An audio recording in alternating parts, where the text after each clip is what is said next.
I hope the Kiev airport will open soon. Then it will be easier to fly in. Yes, I think that the war will end and President Trump may be the first leader to travel here by airplane. I think it would be symbolic by airplane. Again, January 25th, around that date, right? Flying in, meeting the Air Force One.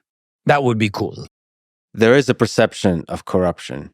People like Donald Trump and Elon Musk really care about fighting corruption.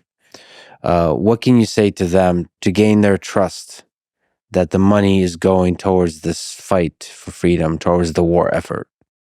In most cases, we did not receive money, we received weapons. And where we saw risks that something could be a weapon, we would slap everyone on the wrist. And believe me, this is not only about Ukraine. On the supply chain, everywhere, there are some or other people and companies who want to make money because everyone makes money on the war. We did not profit from the war. If we found someone, believe me, we slapped everyone on the wrist. And we did that. We did that. And we will continue to do so because to this day, when someone says that Ukraine was selling weapons, and by the way, Russia was the one pushing this narrative, we always responded. Our soldiers would kill such people with their own hands without any trial. Do you honestly think anyone could steal weapons by the truckload when we ourselves don't have enough on the front lines? And yet we have to provide proof to defend ourselves. Because when there's an abundance of such misinformation, distrust starts to grow. And you're right, people listen to various media outlets, see this, and lose faith in you. In the end, you lose trust. And with it, you lose support. Therefore, believe me, we are fighting more against disinformation than against particular cases, although I still emphasize once again, at the everyday level, such things are still important. We catch these people and we fight them. As if Putin wants to sit down and talk, but Ukraine does not. This is not true. I think that, yes, he is in fact ready to talk. Did you talk to him? On the phone or what? How do you normally talk to him? I don't know. Normally by the sea. The same as with you. He invites you to the sea with me. Just the three of us. No, one of us may drown. Who? Are you good at swimming? Yes, I am a good swimmer. You're a good swimmer. Well, if you think that the president of a country is completely crazy, it is really hard to come to an agreement with him. You have to look at him as a serious person who loves his country and loves the people in his country. And he conducts, yes, destructive military actions. Who are you talking about now? Who loves his country? Putin. Do you think he doesn't love his country? No. What is his country? He happened to consider Ukraine his country. What is his country? When do you think there will be presidential elections in Ukraine? The following is a conversation with Volodymyr Zelenskyy, the president of Ukraine. It was an intense, raw, and heartfelt conversation, my goal for which was to understand and to do all I can to push for peace. Please allow me to say a few words, first about language, then about the president, and finally about history. Please skip ahead straight to our conversation if you like. We spoke in a mix of languages, continuously switching from Ukrainian to Russian to English. So the interpreter was barely hanging on. It was indeed, in many ways, a wild ride of a conversation. As the president said, the first of many. Language, like many other things in a time of war, is a big deal. We had a choice, speak in Russian, Ukrainian, or English. The president does speak some English, but he's far from fluent in it, and I sadly don't speak Ukrainian, yet. So Russian is the only common language we're both fluent in. In case you don't know, the Russian language is one that the president speaks fluently and was his primary language for most of his life. It's the language I also speak fluently, to the degree I speak any language fluently, as does a large fraction of the Ukrainian population. So the most dynamic and powerful conversation between us would be in Russian, without an interpreter, who in this case added about 2 to 3 second delay, and frankly, translated partially and poorly, for me at least, taking away my ability to feel the humor, the wit, the brilliance, the pain, the anger, the humanity of the person sitting before me, that I could clearly feel when he was speaking fluently in the language I understand, Russian. But all that said, war changes everything. The Ukrainian language has become a symbol of the Ukrainian people's fight for freedom and independence. So we had a difficult choice of 3 languages. And faced with that choice, we said yes to all 3, to the consternation and dismay of the translators. We make captions and voice-over audio tracks available in English, Ukrainian, and Russian. So you can listen either to a version that is all one language or to the original mixed language version with subtitles in your preferred language. The default is English overdub. On YouTube, you can switch between language audio tracks by clicking the settings gear icon, then clicking audio track, and then selecting the language you prefer, English, Ukrainian, Russian. To listen to the original mixed language version, please select the English UK audio track. Big thank you to 11 Labs for their help with overdubbing using a mix of AI and humans. We will continue to explore how to break down the barriers that language creates, with AI and otherwise. This is a difficult but important endeavor. Language, after all, is much more than a cold sequence of facts and logic statements. There are words, when spoken in the right sequence and at the right time, that can shake the world and turn the tides of history, that can start and end wars. Great leaders can find those words, and great translators can help these words reverberate to the outskirts of a divided civilization. On another note, let me say that President Zelenskyy is a truly remarkable person and a historic figure.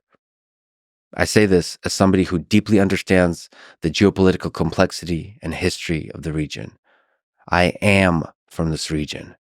My parents were both born in Ukraine, Kiev and Kharkiv, both my grandfathers too. I was born in Tajikistan and lived for a time there, then in Kiev, then Moscow, then United States. And while I am now for almost 30 years, and to the day I die, I am a proud American. My family roots grow deep in the soil of nations that comprised the Soviet Union, including Ukraine, Russia, Belarus, and Tajikistan. I've gotten to know and have spoken for hours with members of the president's team and people close to him. I spoke to hundreds of Ukrainians since 2022, including soldiers, civilians, politicians, artists, religious leaders, journalists, economists, historians, and technologists. I've listened to hundreds of hours of programs that both support and criticize the president in Ukraine, in Russia, in the United States. I've read countless books about this war and the long arc of history that led up to it. If forced to recommend two, at this moment, I would say The Russo-Ukrainian War by Serhiy Plokhy and The Showman by Simon Schuster, which is a good personal behind-the-scenes biography of the president, focused on 2022. But there are many, many more. This is why I can comfortably say that he is a truly singular and remarkable human being. It was an honor and pleasure to talk with him on and off the mic. Now, it is true that I plan to travel to Moscow and to speak with President Vladimir Putin. And I hope to be back in Kiev as well. As President Zelenskyy said, this was our first of many more meetings. In all these cases, I seek to do my small part in pushing for peace. And in doing all this, I'm deeply grateful for the trust people have given me on all sides. For the people attacking me, sometimes lying about me, for the critics in the stands, chanting the latest slogans of the mass hysteria machine like the sheep and animal farm. I love you too. And I assure you that drawing lines between good and evil on a world map is much easier than seeing that line between good and evil in every human being, including you and me. This is what I try to do. I'm simply a human being who seeks to find and surface the humanity in others. And as I've said, no amount of money, fame, power, access can buy my opinion or my integrity. Now, finally, please allow me to briefly overview some history to give background for several topics that President Zelenskyy references in this conversation. I recommend my conversation with Serhiy Plokhy and many others about the history of the region. But here, let me start with 1991, when Ukraine declared its independence and the Soviet Union collapsed.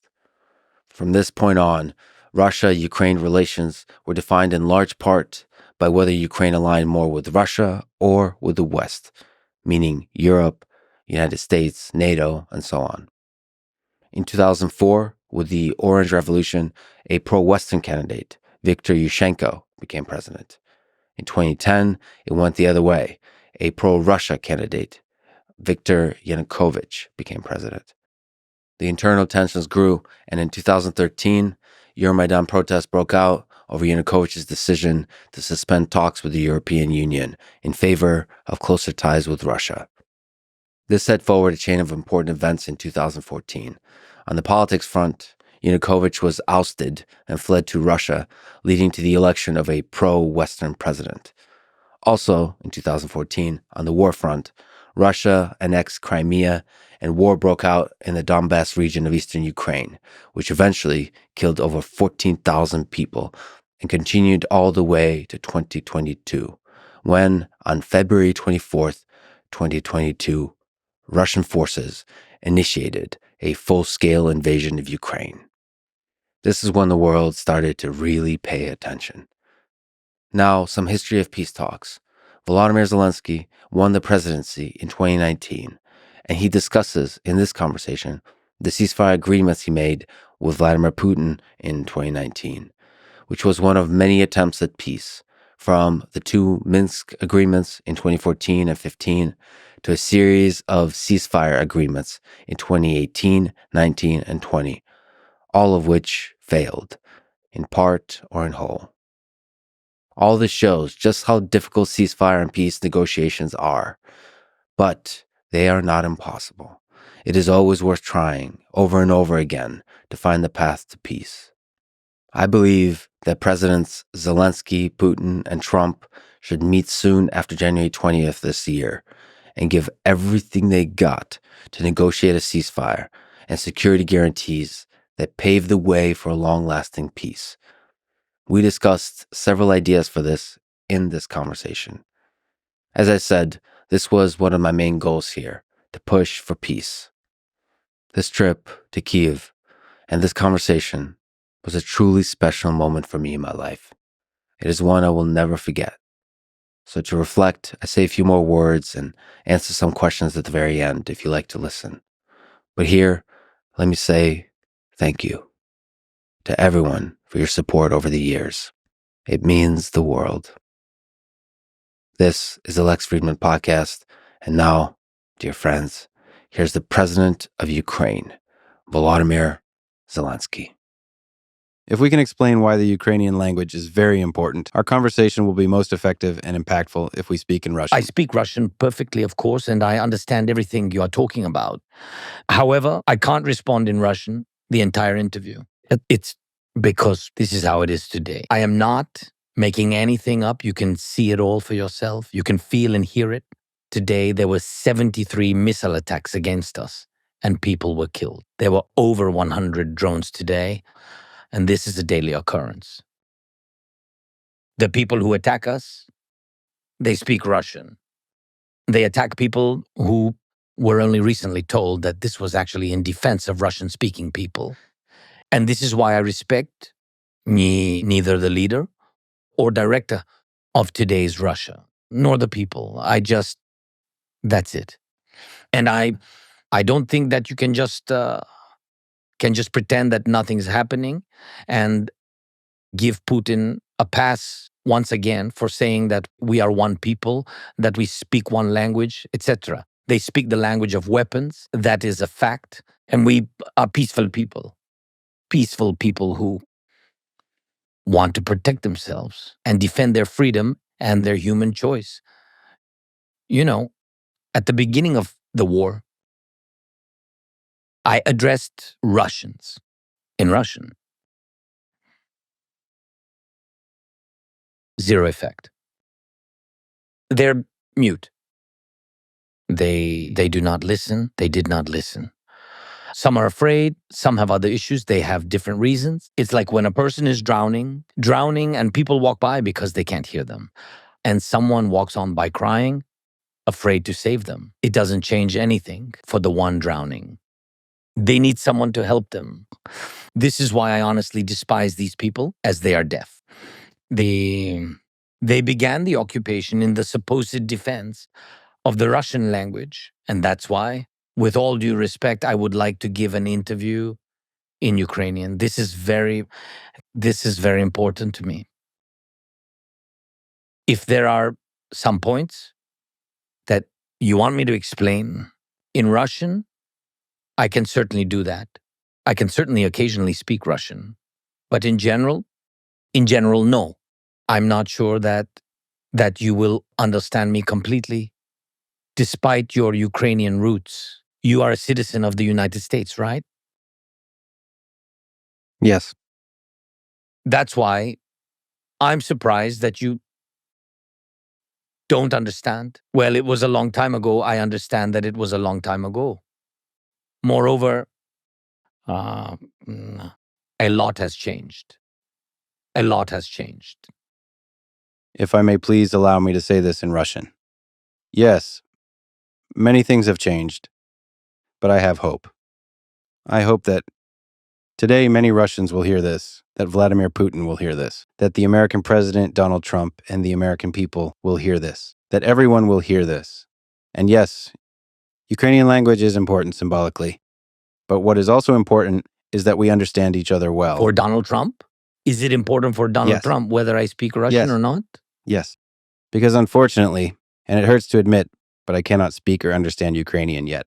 So your wit, dynamism, and your humanity will not come through as well and as quickly. Remember, I need to wait for 2 to 3 seconds to hear it. You have a great sense of humor, great stories. With an interpreter translating, I simply won't see this, but I understand that it's painful.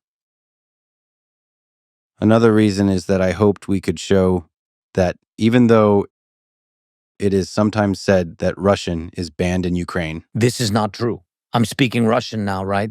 We have people who speak Russian. This is not true, really. It's not. It's really not true. We disrespect Russian now because of Russians.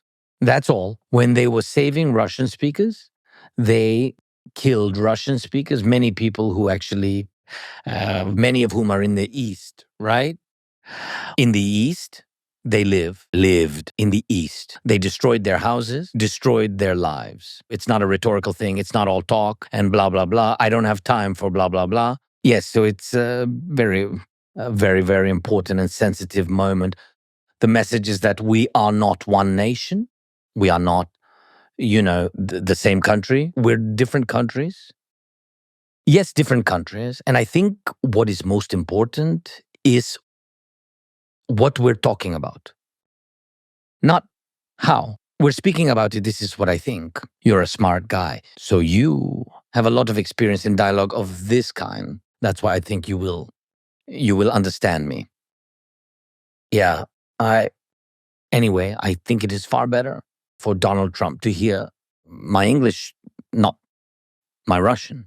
Your English is much better than my Ukrainian. You're getting better and better every day. That's true. I'm a very honest guy. That's why I will be very honest with you. Okay. Your Ukrainian is not very good, but we will work on it. Yes.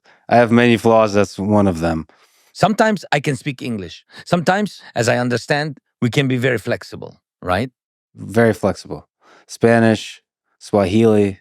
Yeah, you see? Yeah. We are Javier very Malay needs to flexible. understand us. So By the way, Javier understood me without any words. The language of love. Yeah. Maybe. Of respect. Respect. I respect him. Yeah. I had a very good conversation with him. Really brilliant. May I sometimes speak Russian and sometimes English? Yes. You can use any language you like. And I think that's a very good rule for this first meeting between us. As you said, maybe we will meet in the future for the second time. Second and third and fourth? Yeah, this is good. You can ask questions in the language you'd like, and I will answer in the language I can. Well, you said you wanted to meet by the sea at some point. So, for our next meeting, let's meet by the sea. With pleasure. Next time, it would be much better to meet by our Ukrainian Black or our Azov Sea. You know, I've been to a lot of... I have traveled to many cities in Ukraine, but I have never been to Odessa. And everyone tells me that, and I don't know why. You have to. Can you explain to me why everyone loves Odessa so much? What's there? You know, what's in Odessa? That's how they say it. What's there? In Odessa, we've got it all. Okay. Odessa, I love Odessa because of its particular temperament. People have their own accent, and it's so, there are many nationalities, you know, there are a lot of stories. Authentic Odessa cuisine. By the way, you know, the cuisine is very different from others. The dishes are not like any other dishes, and everything is very tasty. Also, there are beautiful people. And today, you know,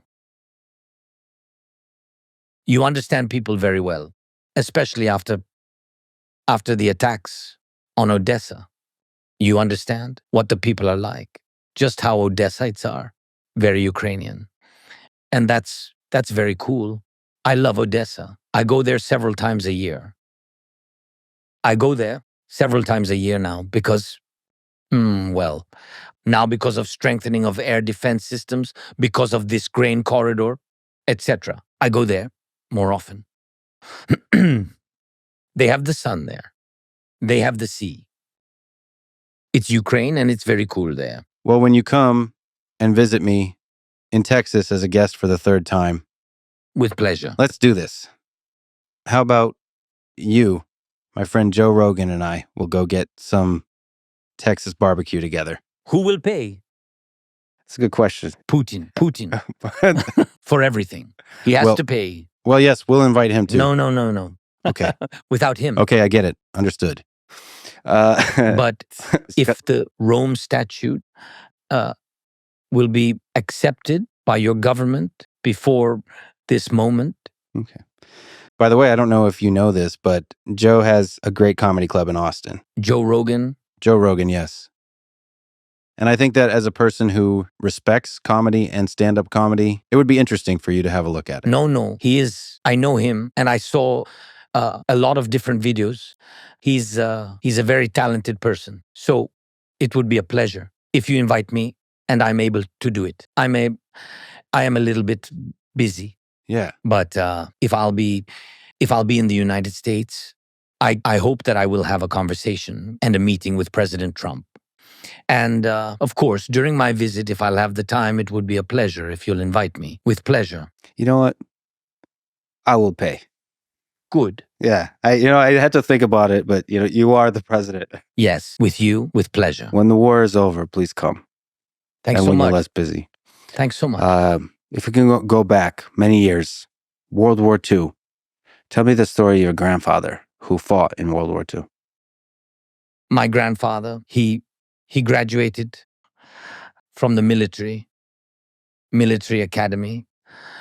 And from the very beginning of the war, he went to fight. He was in the infantry and he fought through the entire war. He had many wounds. As they used to say back then, his chest is covered in medals. And it's true. He had more than 30. Yes, more than 30. He was the kind of man. He was such a serious man. I loved him very much. And we had a very close relationship. He didn't like to tell details about the war. He never boasted. Although I asked him, as a boy would, how many fascists did you kill? He never talked about it. He believed that the war was a great tragedy. a tragedy for everyone. And Ukraine was occupied, and it was a tragedy for Ukraine, a tragedy for Europe, and a tragedy for the Jewish people. His own brothers, his entire family were executed. They were tortured by fascists who had occupied Ukraine and their village. His father was the head of the village, and he was killed. They were shot. It was a mass grave, right? Yes, it was a communal burial. Some of them were killed outright, and others were buried alive. His 4 brothers, they all went to war. As soon as the war began, they were all there. He was the only one who had a military education, and they all died in the war. He was the only one who came back. He had nobody. He came back and he found my grandmother, his future wife, and she managed, what was it called then? I don't know, they don't have them anymore. It was a childcare facility, an orphanage, so to speak, a place where orphans lived, children who don't have parents, children of war. And she managed this childcare facility with difficult children, as they used to call them, difficult children who went through the war, who saw their parents killed, and this is how they met, because these difficult children, they, sometimes behave differently. They could steal something, do something bad. There were many children in the orphanage. Yes, that's how she met my grandfather. And I loved him very much. And I think that my grandfather, frankly, would never have believed that this war is possible. He would never have believed it. Because he worked in the police after the war. He was a colonel. He worked in criminal investigation all his life. So he fought with bandits all his life after the Second World War. But also, I believe he fought for justice all his life. And we all lived in one apartment. And even after his death, I lived with both of my grandmothers and my parents, 2 grandmothers, who both lost their husbands. Both of them died. Well, it was an ordinary family that lived like everyone lived back then in the Soviet Union, and even after the Soviets in the 90s. We lived in one apartment all together. What else is there to say?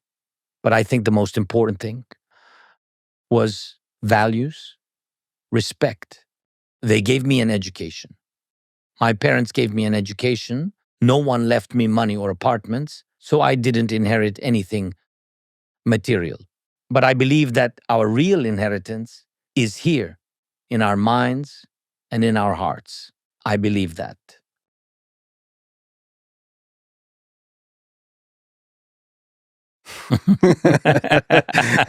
Just 1 second delay. Yeah. So if I'm sorry, if you It's fine. tell a joke, I will laugh about 1, 2, or 3 seconds later. There's a delay. So, ordinary family, but not an ordinary time, World War II. World War II. Speaking of mass graves, I was at Babin Yar yesterday. A large part of my family died there. In moments like this, such a place serves as a stark reminder of the profound historical gravity of the Second World War. I remember this song from my youth. On June 22nd at 4 o'clock, Kyiv was bombed and the war began. I always wondered how it would feel to live in a moment when everything changed. The path of humanity completely shifts in a single moment, just like that. What do you think about that moment in 1941? Now, after the 2022 invasion, how do you perceive the Second World War after you have witnessed all of it? Well, firstly, the war actually started earlier. It started here in Ukraine. Kiev was bombed, as you quoted. But the war had already begun before that. And I think I perceived it as a start of the full-scale invasion. Well, I think it's hard. It's hard to understand why nobody wants to listen, look at, and analyze history. War, the rise of fascism and Nazism, the emergence of Hitler, Goebbels, and their entire team. At the time, this wasn't just about one party or even one country. It was essentially a wave of hatred, a wave of one race above the rest. They were, in fact, constructing and ultimately implemented a theory around this idea, later seizing Europe. They created a theory of one nation, one race, one world. Their world.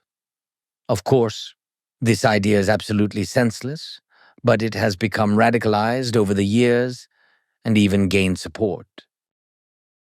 A vision of one world. And in principle, the so-called Russian world, the ideology Putin promotes and imposes, it wasn't originally like that. He was a different person back then, or maybe he was always like this, but his rhetoric was different. At the beginning, remember, he talked about the EU and even about Russia's future being tied to NATO. There were even talks of joining the European Union, NATO. He spoke about shared values with the West. That's how it all sounded back then. And we must also look at Hitler, who was seriously before the radical idea of taking over the whole world, he actually made certain steps, and everyone believed he was helping the economy. And to be fair, he did take some steps in that direction. But he was a terrifying person. None of those actions justify him, nor do they excuse his actions. And that's why we cannot look at the Second World War as if it started in 1939. It didn't begin in 1941 either. We need to draw conclusions. When did it start? With the weaknesses of the world. The division of European states, the Molotov-Ribbentrop Pact. All of this happened before 1941. People who were more informed, those who dug deeper, whether they were politicians or not, whether they were from different walks of life, including business, which was different back then, were speaking about all of this. Hitler won't stop. There'll be a world war. Hitler will destroy nations. Nations. And that's what happened. Someone looked the other way. What I told you about. Europe was sinking then. I gave you an example of it. But the whole world looked the other way and didn't pay attention and said, no, we can negotiate with him. I'm telling you, he is okay. We can negotiate with him. He's just more right-leaning. Or it does not matter what they said. He's just very pro-nationalist. This is all nonsense. And this is not the first time. And Hitler isn't the first such case in history. We're dealing with a person who is allowed to stick to this desire to destroy. He was consumed by it and enjoying it. And what happened to Hitler? Now, what about Putin? This invasion was also at 4 a.m. Around 4 a.m, there were missile strikes on Ukraine. This is the same. I believe that intentions are also the same, but more on that later. By the way, you tell me if this is too long, you can stop me. Never long enough. It's beautiful. Okay, It's so it happened here around 4 in the morning. Before this, I must honestly say, everyone said something, predicted something, etc. But I asked only for one thing, primarily from the United States. If you are sure, if you have the evidence, if you talk to him and he tells you that there'll be an invasion, if all this scares you, I only asked for two things. Send us weapons, or better yet, strengthen us with preventive measures so there would be no war. It wasn't the weapons that I was asking for. I asked for sanctions. Intimidate him. Please don't say that. If he comes, if he crosses borders, if he kills, we're imposing sanctions. Well, this is complete bullshit. Sorry, but really? Oh, I understand this. Oh, wonderful. Yes. I understood one word. Yeah. So they did not help. I believe that no, and this is a fact. We didn't receive help. If we assume that words are help, well, then yes, we received a lot of it because there were plenty of words. Even more than plenty, yes? At 4 in the morning, there were strikes. Morally, is it possible to prepare for war? No. It doesn't happen like you read in books, see in movies, and so on. What happens to you? I was just looking at my wife and children. My children were asleep, but my wife was awake. There were strikes, missile strikes, we heard them. To you, as a living person, how can this be? You just can't fully believe this. You just don't understand. Why now? Given everything that happened in World War II, when millions of people died, none of it mattered. Still at 4 in the morning, around 4, 3:40, 3:45, remember? Around this time, yes, there were missile strikes. And later, by the way, a few days after the first days of the war, I spoke with Lukashenko on the phone. And he apologized. And he said that it was not me. Missiles were launched from my territory, and Putin was the one launching them. These are his words. I have witnesses. And I apologize, he said. But believe me, that's what he told me. Volodya, this is not me. I'm not in charge, he told me. I'm not in charge. These are just missiles. This is Putin. I told him, don't do that. This was done without me. That's it. He just, on the phone, I remember this conversation. I told him that I believed.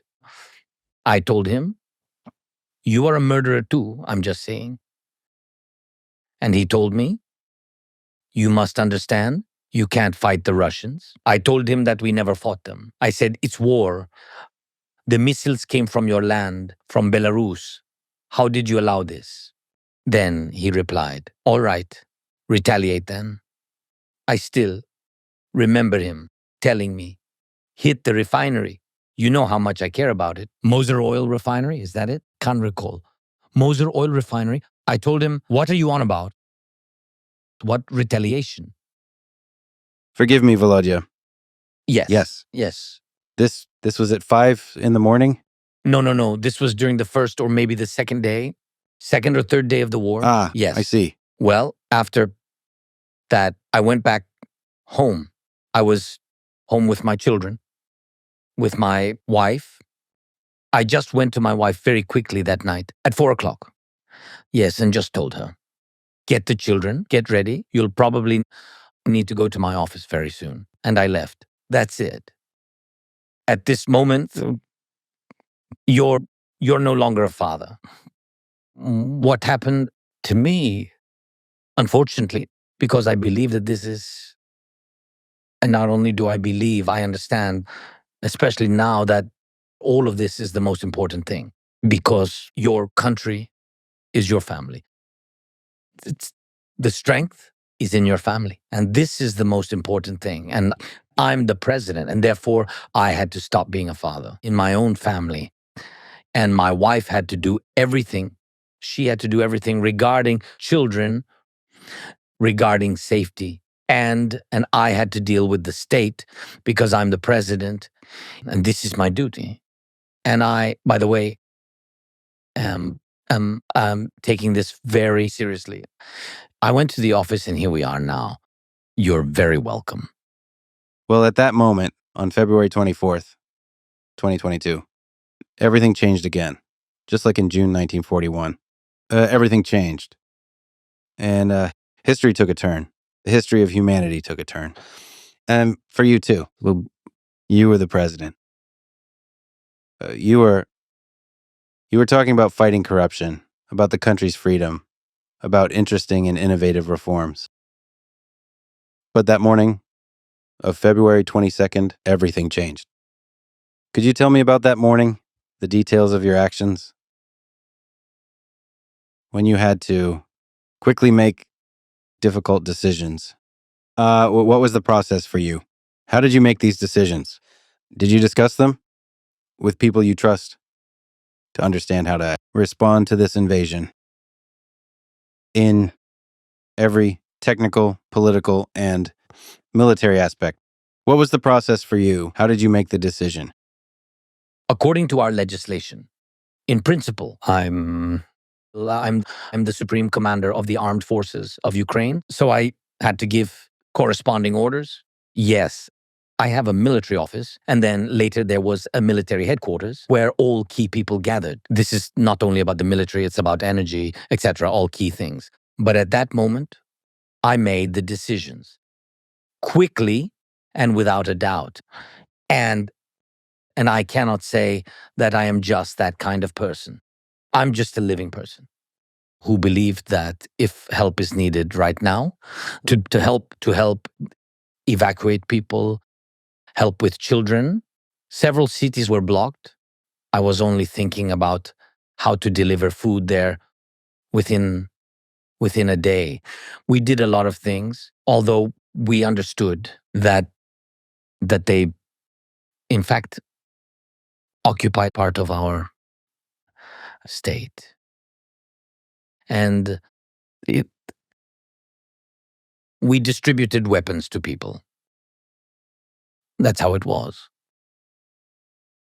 Trucks came and simply distributed weapons to people so that they could defend the capital, to ordinary people, just on the street, to ordinary people who understood that if the Russians enter the city, then we would have the same thing that's happening in other cities per the information we received. Thanks to digitalization, by the way, we had very good digitalization before this. And we preserved a lot. And even when they were surrounding certain cities, a lot of things still worked. The banking system, the internet, we had television. And thanks to this, I made several decisions to ensure that people are united and have all the information. Russia is very good at spreading large-scale disinformation. Fortunately, I have 2 decades of experience, managing a production studio, TV channels, and large media resources. I understood that we needed to build an information network very quickly. Thanks to this, I began to address the people constantly. This happened several times, 3 to 5 times a day. In fact, I became that an information source for people who were in cities that were cut off from other information.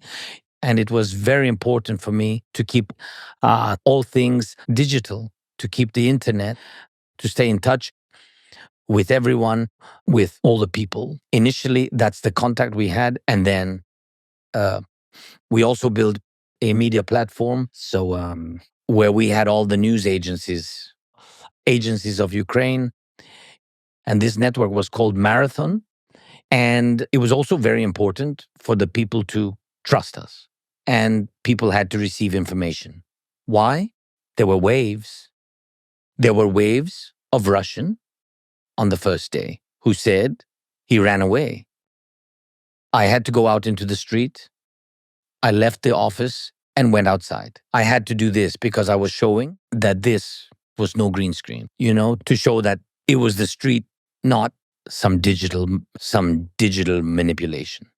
I mean, I did these things. Then I touched various objects. Now, people might think that these are small things, but I was actually showing that I was in a real place.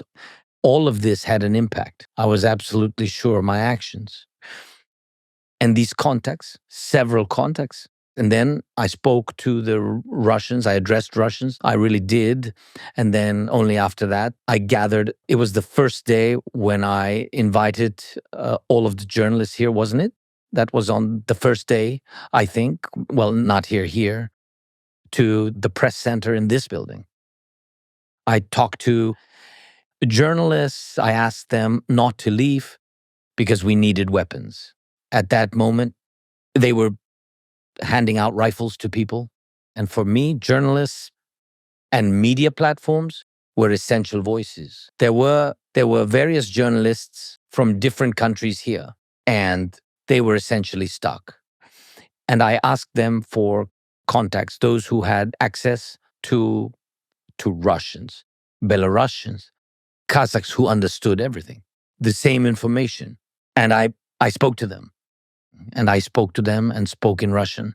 I told them, you must stop Putin.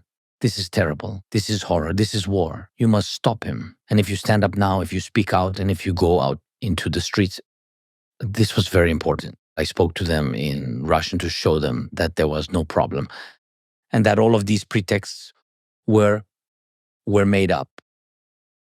This is why it's so painful to talk about the Russian language too, because look, if a person does not want to listen, they will not listen, no matter what language we speak. I disagree with you here. I think and hope that many people in Russia will hear us today. They blocked YouTube recently. Are you aware of this? In their country. I know. And I simply guarantee that this conversation will travel fast on the internet. Everyone will hear you. They will hear you. Including the president of Russia will hear you. This is why I have hope. He is actually deaf, even if he speaks to you. He is deaf by his very nature. Do you understand the difference? For instance, when you talk to Musk, you're talking to an innovator, a scientist about rockets. You talk about how to save on costs and how they land. And on the other hand, Putin doesn't launch rockets to save money, but to kill people. Do you think you can talk to Putin about technology? Your guys were interviewing him, and he told them about tribal history. Do you understand? Imagine a Russian man in his country listening to him. You know what Musk is about? Technology, Mars, artificial intelligence. And this guy, Putin, is standing there bare-assed, pontificating about tribes. You've got to understand. You think that when you do interviews, like Mr. Tucker, who did an interview there, that you're about to make them friends. How could you? What does this have to do with friends? He's different. He is simply different. But it's still necessary. A mammoth stands before you. By the way, I must say that when you said bare-assed, it was not translated. Could the interpreter please translate? This is so that Thank you can you. understand. Now he explained everything to me. I understand. Yeah? That's now great. I fully understand. That's Anyway. great. But we still need to talk. One should always speak with someone who listens. And you must speak when you know that this will benefit you, bring peace and calm to the world, not the other way around. I love President Trump's message when he speaks. I think that we share a position on peace through strength. That is very important. It means that If you are strong, you can speak. And we need to be strong. And Ukraine has to be strong. Strong enough. Otherwise, what for? So you know who, like Voldemort, who must not be named. Yes, he's like Voldemort. He thrives, subsists, and lives on being subjectivized. Instead of isolation, he is offered to step out into the light. He's darkness personified, and you offer him, as it were, to be subjectivized. Why? There's only one reason: fear. And you say, we need to talk. Listen, we need to be in a strong position and not talk, but end the war. Yes, it is possible through dialogue. We're not opposed to it. You just need to be in a strong position to make the other person want it. Do you think he wants to end the war? That's what you suggested? I think this is naive. I'm sorry. With all due respect, it's naive to think he wants to finish the war. It's Tell you what. the circumstances. Sorry for interrupting. There's something we need. I think that President Trump not only has will, he has all these possibilities, and it's not just talk. I really count on him, and I think that our people really count on him. So he has enough power to pressure him, to pressure Putin not into wanting to stop it. No, he will not want to pressure him to actually stop it. That is the difference. Don't rely on his will, Putin's will to stop. You won't see it. That's what I think. Sorry. No, sorry, I interrupted you first. But what I would want, I do have what some might call a naive dream of you sitting down with Putin and Trump and negotiating a deal about a ceasefire and together finding a path to long-term peace. And I think this requires strength, requires negotiations. There are a lot of carrots and sticks here that can be used to make a real deal. And Trump is very keen on making a deal and ready to negotiate. Can I ask you a question? Yep. I just really want you and I to be on the same page. It's very important to be in the same information space. Extremely important. Let's talk a bit about the ceasefire. Let me describe the situation to you. In December 2019, in Normandy, in Paris, at the Élysée Palace, Macron, Merkel, Putin, and I agreed on the ceasefire. The US wasn't there. And this, by the way, was a weak point of the meeting. If you'd like, we can later discuss why they weren't there. It's a security guarantee thing in general. It's Germany's position, etc. We agreed on an exchange of hostages and all-for-all exchange. We made a deal to exchange everyone for everyone. I think you know that. And there was also a meeting that lasted many hours, a meeting where we made a deal with him. Everyone was tired. It was just the two of us in the end. And I proposed a ceasefire. By the way, no one in Ukraine believed. Few believed in the ceasefire, and he wanted troop withdrawal. I calculated that if there were a withdrawal of troops from the line of contact the way Russians proposed, it would take 20 years. I proved it to him just in terms of time. Square kilometers, namely the length of the line of contact or delimitation line. And we agreed on what I told him, that it will not work out. But I had many points because I was deeply involved in the issue. I was involved very deeply. It's my thing in general. If I start doing something, I can't stand there like that guy I spoke about with my ass out, you know? I must be dressed. I must be prepared. I must be prepared better. better than anyone in front of me. You do sports, right? Mhm. I practiced for many years, and we know what fights are like, what boxing is, what Thai boxing is. This is what I did, and I loved it very much. When you step into the ring, you understand everything pretty much. Mhm. And so I stepped into it, and I was definitely well prepared. But he wasn't. No. He was not deeply involved in the process. What border? Where is it? How long will it take to disengage troops? And why wasn't he involved? You want to know? Because he wasn't going to do any of this. This is what confused me. If you are not deeply involved in the issue, well then it's as if you don't really need the result. That's what I think. So what happened? We agreed that there will be gas continuation, gas transit. In 2019, we agreed with him.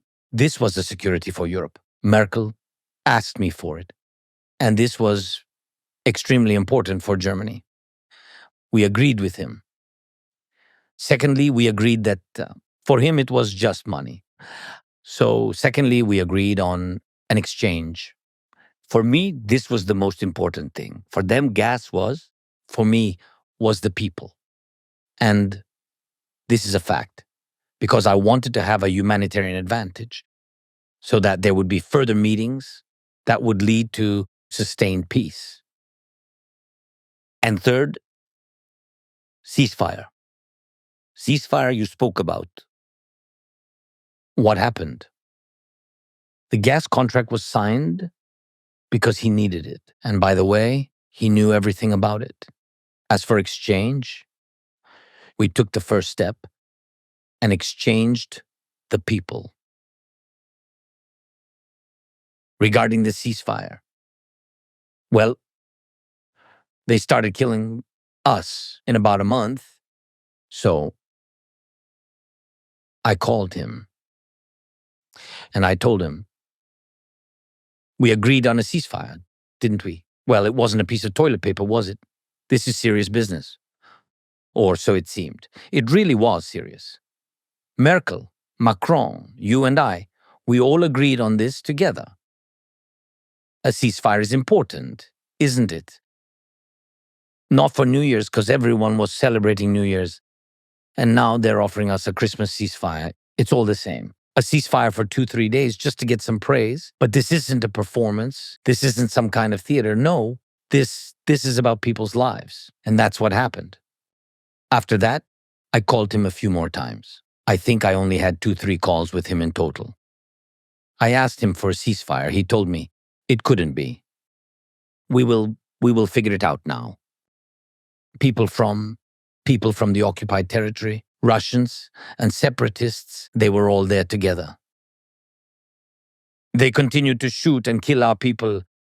Yes, the front lines were quiet, but they killed people.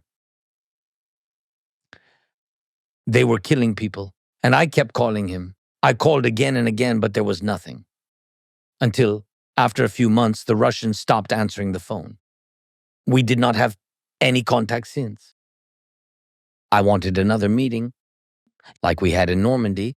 I wanted the next meeting. I wanted to find a solution, but the Russians refused. We tried to make it happen through various European countries, and not only European, but the Russians refused. They passed along some kind of bullshit, made excuses. They didn't want it. Meanwhile, they were sending their snipers. We had evidence, living proof, even video evidence, because some of them were captured back then. Those were the snipers in training. They were training them. And later those snipers operated in Syria and Africa. These snipers were training in our country, in the east. Ukrainians were living targets. They were shooting from the other side, killing people, women, people, children. They were shooting. It was a hunt. By the way, it was in the Russian-speaking region, in the east, where, according to him, everyone is speaking Russian. That's where they were shooting, where the situation currently is the most tense. They killed people. We sent this information, sent pictures, we sent them to the UN, sent them everywhere. We worked very hard, very persistently. I met with everyone. But who thought of Ukraine back then? They didn't notice it much. They didn't pay much attention to Crimea being illegally occupied either. And to be honest, the United States of America too. Everyone was somewhat silent about this issue. That's how it was. It was like that before a full-scale war. I want to ask you a question about the ceasefire. For example, in Mariupol today, there are American and Ukrainian journalists, and everyone will tell you who has contact now with Mariupol, who fled from there in the last minutes just before the occupation, or who was able to leave, to escape after the occupation. Chernov, who won an Oscar, was among them. And the journalists that left Mariupol, they are here. By the way, we had a conversation. They will tell you that 20,000, 30,000 civilians were tortured and buried there. We do not know the number of victims.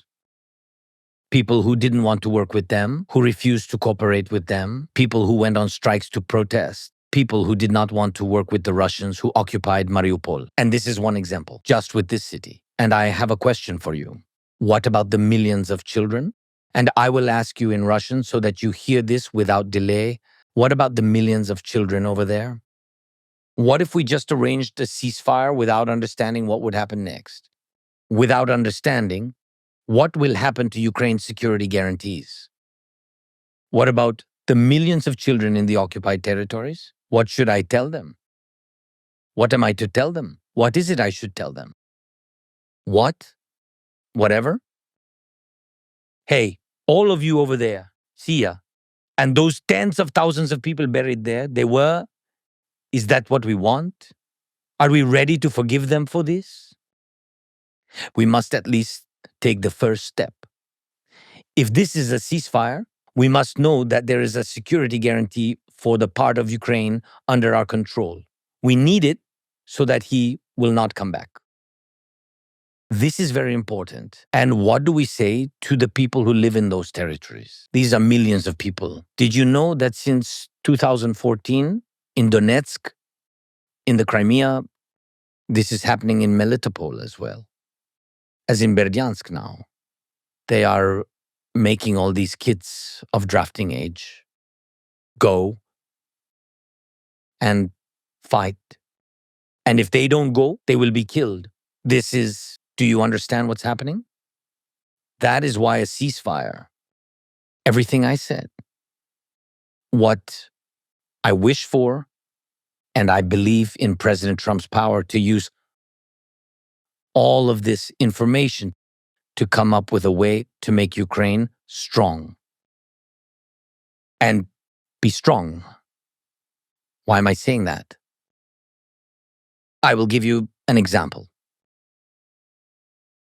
President Trump will be in the same situation as I was in 2019. Precisely the same situation. I want to end the war. We want a lasting peace for Ukraine. We must do this. The ceasefire, exchange people, and then diplomatically return all territories. And we will do this through diplomacy. What will happen next with President Trump? If the ceasefire happens without security guarantees, at least for the territory we control, what does he get? If he manages to make a ceasefire deal, and 3 months later, Putin launches a new wave of attacks, what will Trump look like? What will Ukraine look like? What will everyone look like? Putin will just do it. And why would Putin do it? Because today, he's afraid of Trump. But once Trump manages, for example, to do a ceasefire deal without serious security guarantees for Ukraine, he will give a pass to Putin. Not that he wants to, No, he does not want that. I believe in what he says. But he will give Putin an opportunity, because in Putin's head, he wants me to fight with Trump. Putin's plan is to end the occupation of our territory. This is in his sick head. And I'm absolutely sure of this. That is why I told you, don't wait for Putin to want to stop the war. Pressure him so that he is forced to stop the war. That's important. It's important to say that what you said about the children is a tragedy. War is hell. But let me say again, we must find a path to peace. There is one. What is it? There is one. Before ceasefire, strong Ukraine. Strong Ukraine's position? Yes, we can speak about it with Trump. For me, we can speak about security guarantees, but a quick step is NATO. A partial membership NATO. Yes, I understand. I understand Trump's feelings about NATO. I heard him. He's thinking through all of it, of course. But anyway, yes, NATO is a strong security guarantee for all the people, for us. Part of security guarantees. The second part is the arms aid package, which we will not use. If a ceasefire works, nobody will use the weapons. For what? But it has to stay. But with all due respect to the United States and to the administration, not like before, I don't want the same situation like we had with Biden. I ask for sanctions now, please, and weapons now. And then we will see.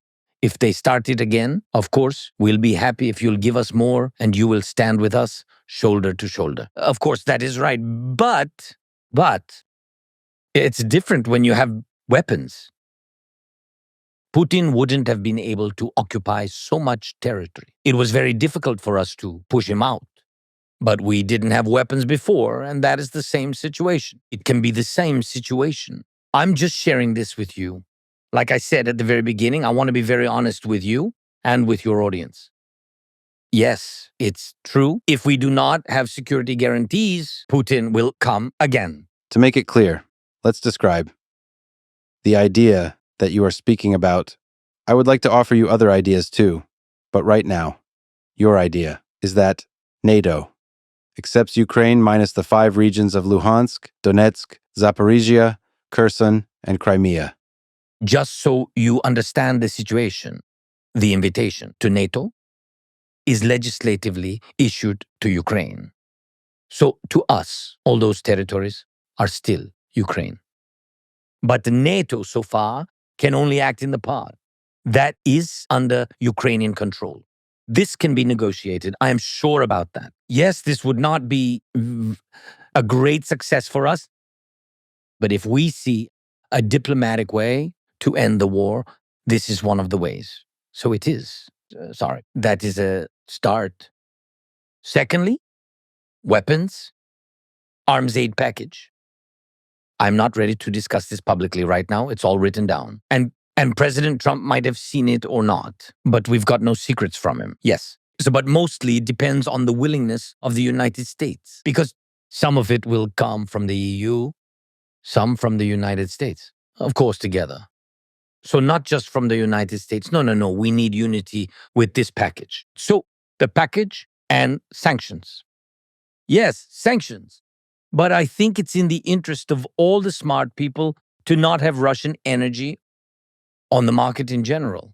So he has to stop it. That's all. It's fine. American oil, American gas is okay. Why not? And it's cheaper. So it will be cheaper for the whole world. The money will go to the United States. And I think he will be happy. And the president and your people will be happy. But it's your decision. I'm just sharing. Yes, and cheap oil. So Putin won't have so much money for the war.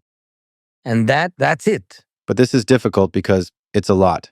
You're saying to continue the sanctions on Russia to accept Ukraine into NATO. I need to ask you some difficult questions about this. Yes, go on. I trust and respect your words today. Many people respect and love you in America. Trump respects you. Loves me? Oh, Come on now. Remember last time you corrected me? When I said that you love Javier Milei, you said, no, I respect him. So let's not talk about love today. But could we talk seriously about guaranteeing Russia's security? Okay, can I interview you a little? Question is, what land is the war happening on? And where did it start?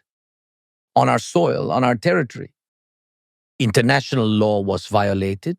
The sovereignty of our country was violated. Civilians were killed. Tens of thousands of our people were taken hostage. And everyone will tell you this happened. This is what happened.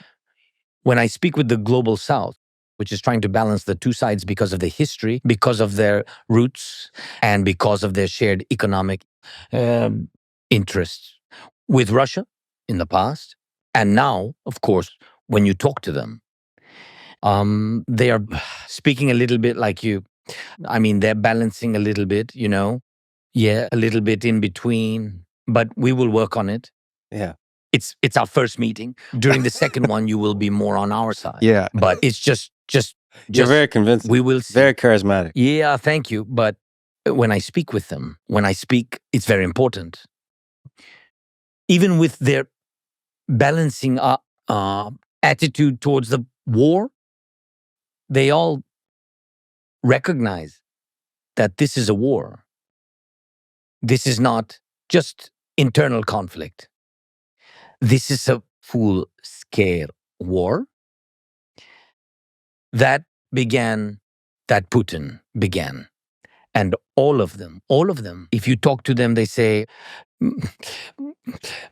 but then they all recognize that it's his own big mistake, Putin's mistake, and that he's not right.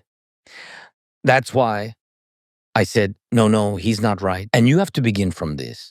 If you begin at the middle, between Ukraine and Russia, of course, we can speak like this. You are in the middle and say, okay, what's going on? There is a fight. Where is the fight? It's not the fight like in Europe, when Napoleon is fighting against somebody in the middle of Europe. No, this is not in the middle of somewhere of the planet, not the planet. It's concretely on our land. So one country with one army, one person came to another. That's it. It's very clear. Again, I would like us to find a path to peace. So let us nevertheless try to start in the middle. What other ideas do you think might? You are a very intelligent person. And your Russian isn't that good either. Huh.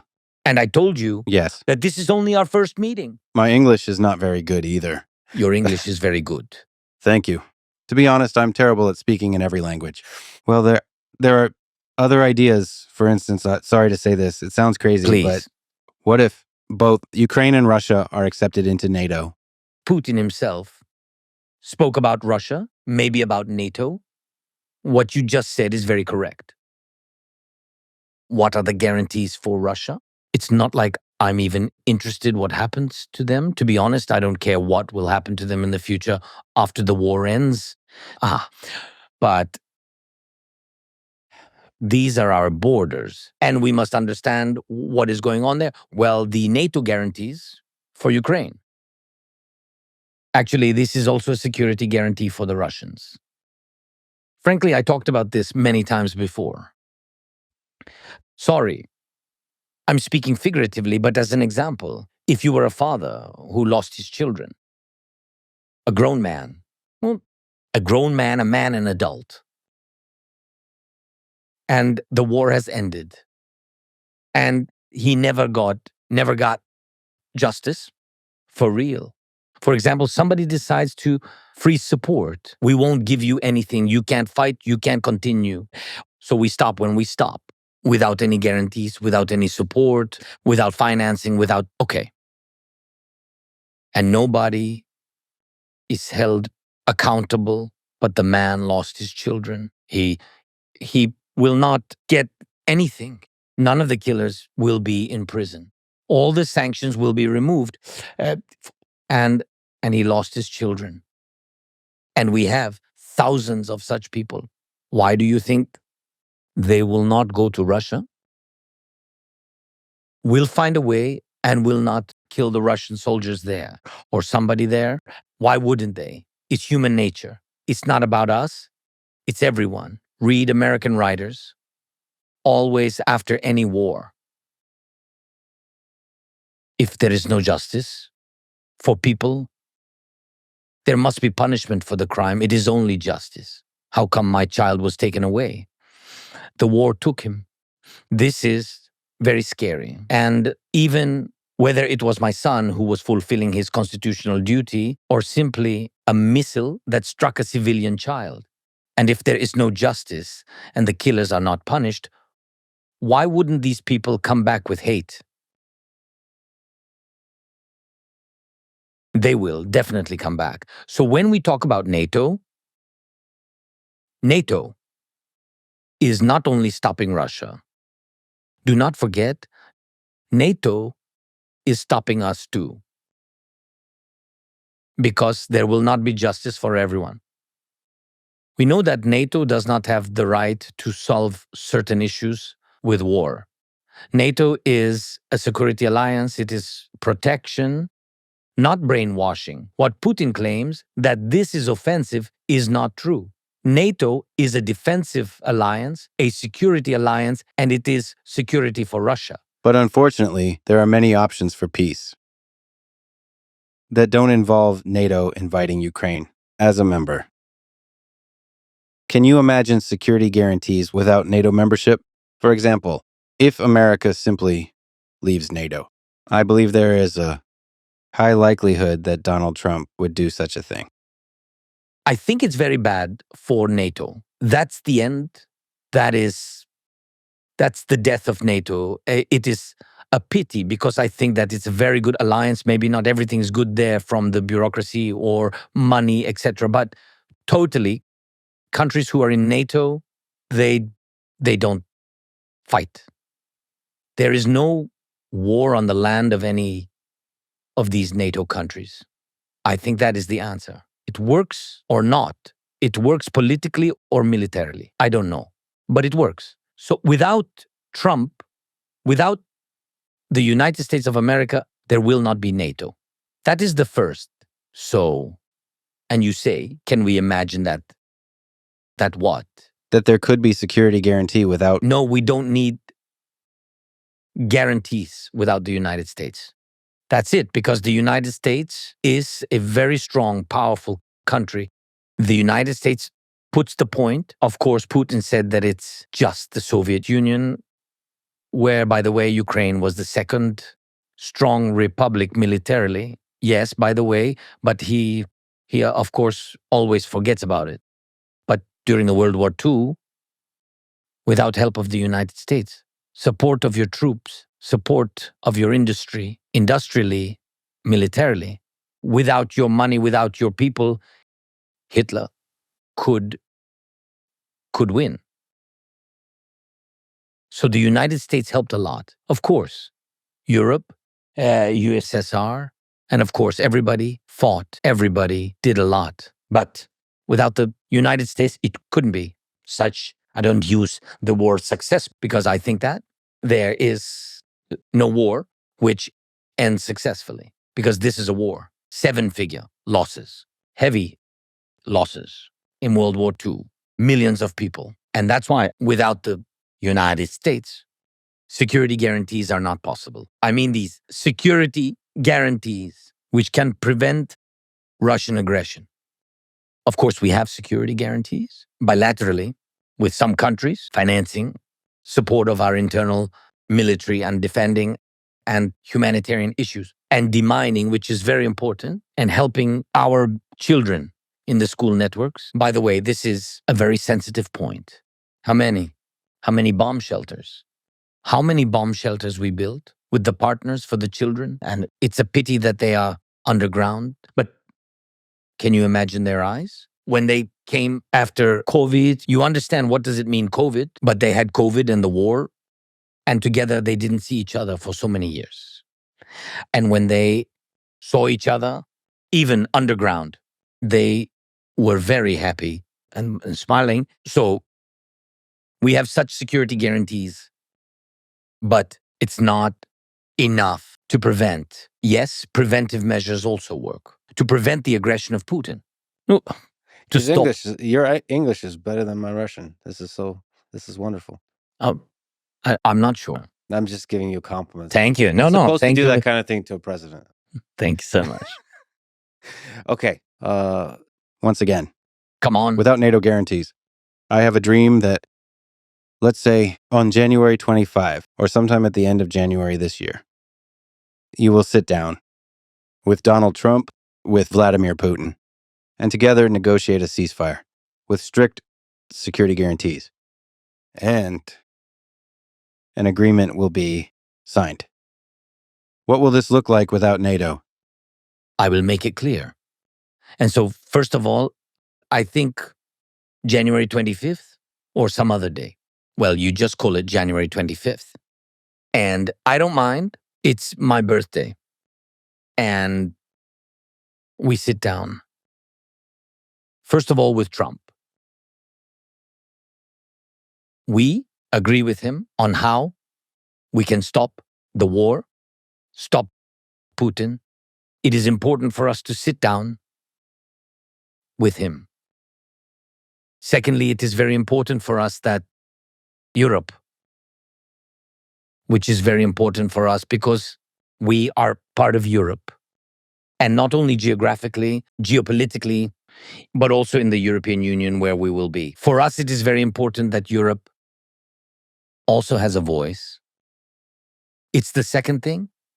It won't be long because Europe will be looking at us and will be looking at Trump. And by the way, I now see that when I talk about something with Donald Trump, whether we meet in person or we just have a call, all the European leaders always ask, how was it? This shows the influence of Donald Trump. And this has never happened before. With an American president, I tell you from my experience, this also gives you confidence, that he can stop this war. That is why we and Trump come first, and Europe will support Ukraine's position because they understand that Ukraine has every right to have its voice heard in this because we are at war. Trump and I will come to an agreement, and then and I am sure that he can offer strong security guarantees together with Europe, and then we can talk to the Russians. That's right. Not just three of us sitting down at once. And you still talk to me like that? Do you know how?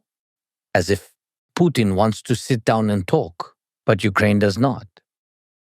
This is not true. I think that, yes, he is in fact ready to talk. Did you talk to him? On the phone or what? How do you normally talk to him? I don't know. Normally by the sea. The same as with you. He invites you to the sea with me. Just the three of us. No, one of us may drown. Who? Are you good at swimming? Yes, I'm a good swimmer. You're a good swimmer. Well, and I would like to add that if you have any contact with them, I just want to hear what happens then.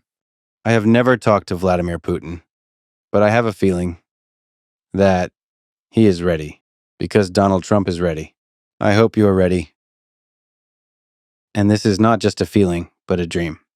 I have a dream here that the three of you will get together in a room and make peace.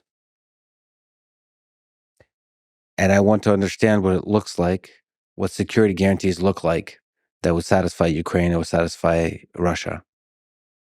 Ukraine needs security guarantees first and foremost. We are in danger. That is why they are called so.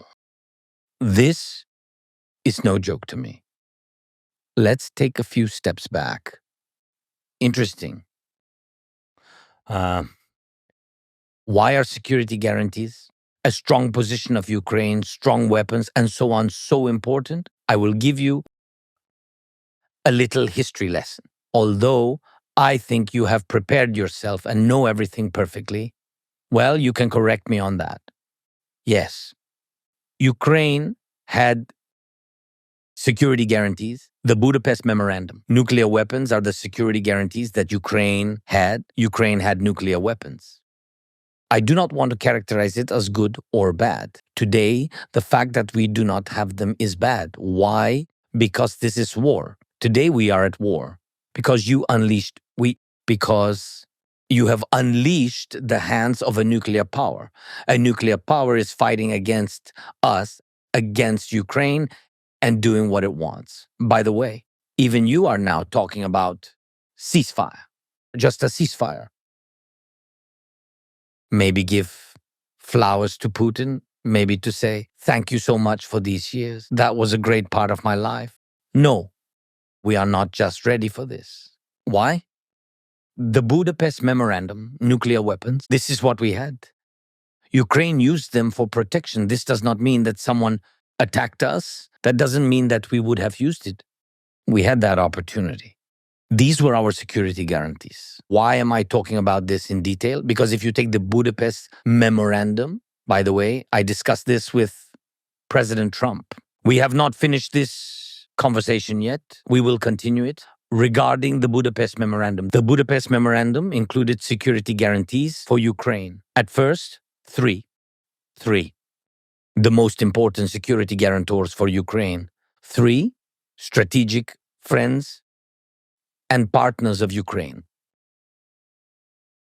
This was in agreement.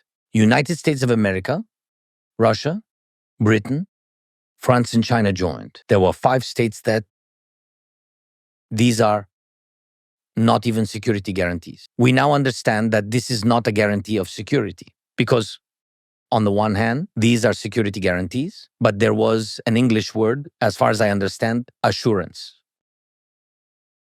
It is translated as assurance, right? And in Russian, it will be, and what? Assurance. That is, give up nuclear weapons because you were under pressure of the US and Russia for Ukraine to give them up. These 2 powers were exerting pressure. These 2 states negotiated to ensure that Ukraine does not have nuclear weapons. Ukraine agreed. These are the largest states. This is the nuclear 5 that does not even provide security guarantees. Now we just need to find these people and we just need to put in jail all of those who, frankly, invented all this. So confidence, assurance. Assurance that Ukraine will be territorially integral with its sovereignty. It was a piece of paper. If you are curious, by the way, that after occupying part of our Donbas and Crimea, Ukraine sent diplomats 3 times. I don't think I remember 3 times within a few years. We sent letters to all security guarantors, to all members of the Budapest Memorandum. What did they send? That what was written on the piece of paper. Consultations. Ukraine holds consultations if its territorial integrity is violated. And everyone should be in consultation. Everyone must come. Everyone must meet urgently. USA, Britain, Russia, France, China. Did anyone come, you ask? No. Did anyone reply to these letters, official letters? They are all recorded by diplomats. Did anyone conduct consultations? No. And why not? They didn't give a fuck. This is understandable in Russian, right? That as Russia didn't give a damn, neither did all the other security guarantors of the Budapest Memorandum. None of them gave a damn about this country, these people, these security guarantees, etc. We take a break. This will be a Budapest Memorandum. The last time with me, imagine how many years it was with me, in February 2022. In February 2022, the war began. A full-scale war. Letters for consultations have been sent. No one answers. Next, we are taking a break from the Budapest Memorandum. The question is simple about Budapest. Can we trust this? No. Whichever country out of these 5 sat at the negotiating table, just a piece of paper. Believe me, we will save you. No. Another. This is a train. This is a train with waste paper, with security guarantees, which Ukraine has been riding for many years. The second car on this train is the Minsk Agreements, the Normandy format and the Minsk Agreements, where it was written, where the signatories were. The United States of America was no longer there. I understand that Obama was here at the time. And as far as I know, I think they were simply not interested in what happened to Ukraine and where it was in general, where it was located. Well, somewhere there. Part of something. People, and let it be. Let it be with these people. The United States simply did not participate in the Minsk Agreements. There are no claims to the US because they were not guarantors. Where is the claim? A step back. 2008, Bucharest. Everyone has already learned from the Budapest Memorandum. Bucharest, 2008, Bucharest. Mr. Bush, President of the United States. Republican, says that Ukraine should be in NATO. This is the voice of Republicans. Check it out. Ukraine should be in NATO. Everybody's looking at the US, always, all in favor. Who is against? Merkel.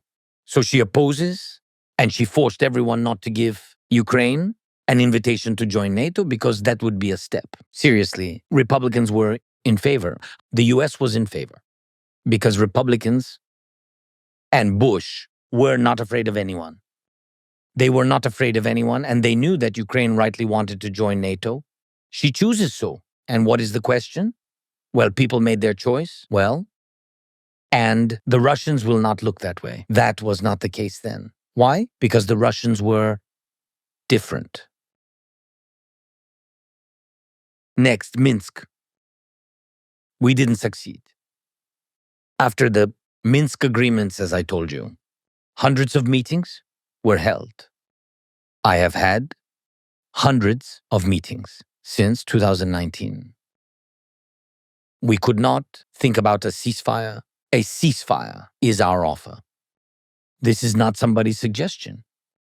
This is mine. I wanted to. In Ukraine, society was divided. Not everyone wanted to. Half did not want to. Half were against. Half were in favor. Some of them shouted, "Do not believe it." Some of them shouted, "Believe it."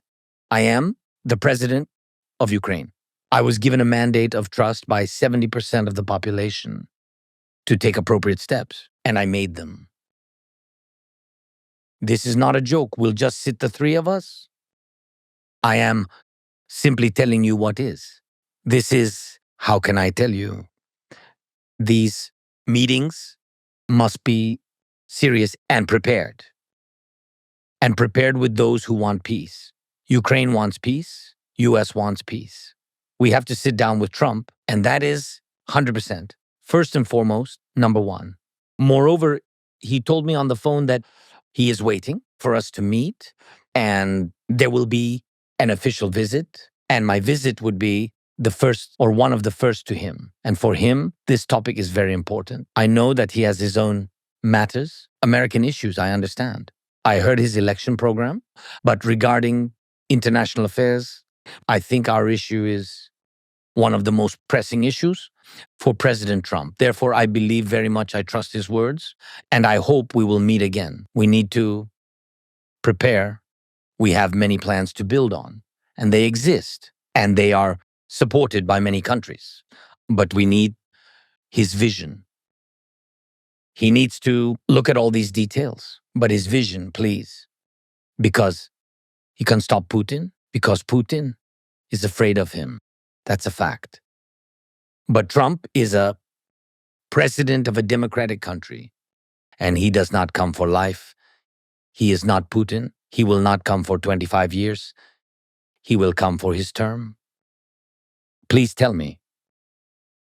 Well, for example, he came for 4 years. And for the 5th year, Putin came with a war. Will it make Trump feel better that there was no war during his time and that Ukraine was destroyed after him? Why destroyed? Putin is whoever, a killer whoever, but not a fool. He will be prepared. He knows all mistakes. He understands how we defeated his army after the invasion began. He realized that this was not a Soviet war and that this would not happen with us. He will prepare. He will let everything into arms production. He will have lots of weapons, and there will be a very large army. And you think that after such humiliation, 4 years without a war, he did not finish us. He will return and fight only against Ukraine. He will destroy everything around. And if you say there is a risk that President Trump, will withdraw from NATO, for example, this is a decision of the United States. I'm simply saying that if it does, Putin will destroy Europe. Calculate the size of army in Europe. It's just that I say it for a reason. Do the calculation. Why did Hitler conquer all of Europe then? Almost. Just count, remember, his armies of millions.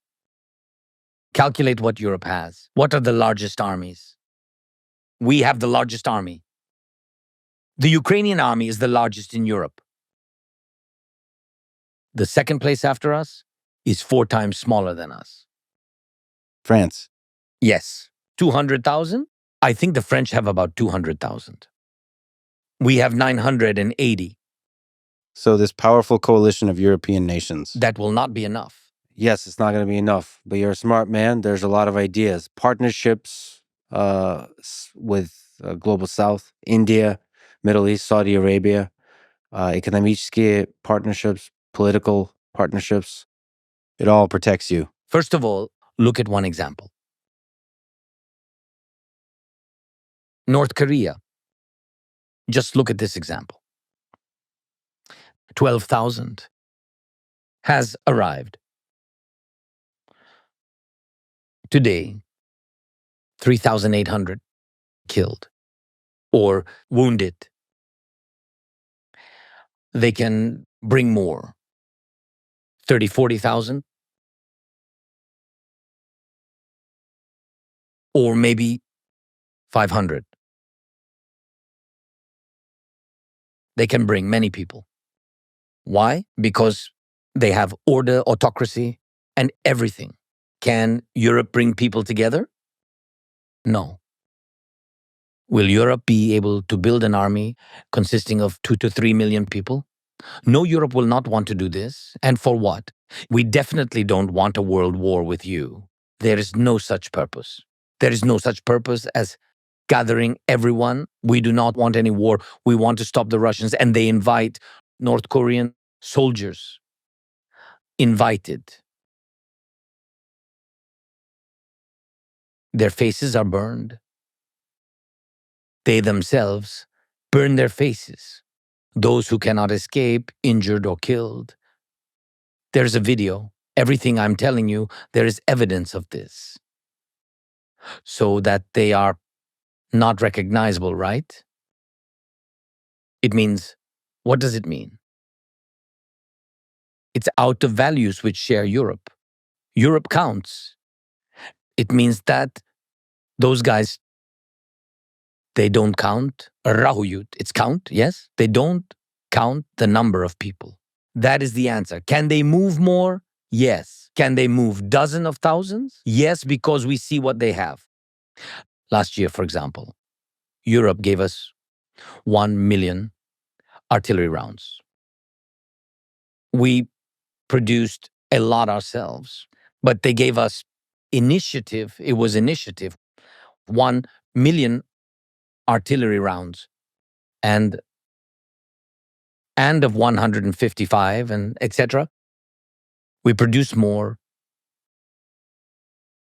But North Korea gave Putin 3.7, just gave him. So he also has a deficit for today. It means he needs what? He needs time. But the number of soldiers Yes. and the number of artillery rounds is not everything. As you have said, let's say Donald Trump guarantees security for 4 years. You can form partnerships with India, with Saudi Arabia, that enforce punishment, the stick, on oil prices, for example, if any aggressive action is taken. You can actually even build, I've met a lot of incredible Ukrainian tech people, IT people. You could build great companies that form partnerships with the United States, that form partnerships with China. And that is a big leverage against aggression of however many million artillery rounds. And that, a sheet of paper, you don't need a sheet of paper of protection. That's you. Well, when you speak In English.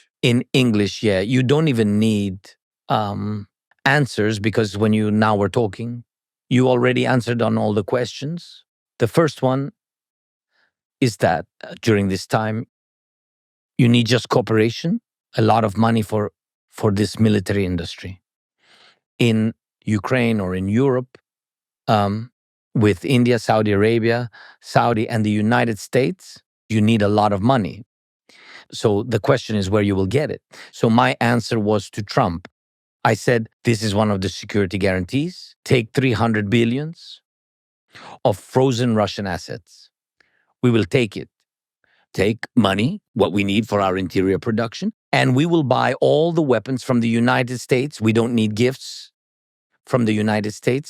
It will be very good for your industry. For the United States, we will put money there, Russian money. Not Ukrainian, not European, Russian money, Russian assets. They have to pay for this.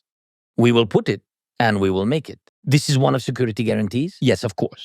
Because this is a military guarantee, yes. But then the second you said that energy price and a lot of sanctions on products and the Russian shadow fleet and etc. That is the second answer we spoke about before. Yes, put more sanctions on them. More sanctions. It's okay. Not Okay. to take off sanctions. It's okay with you, but it's not going to be okay with the president of Russia. Yes, but I'm not thinking how it will be very good for him. He's still a killer.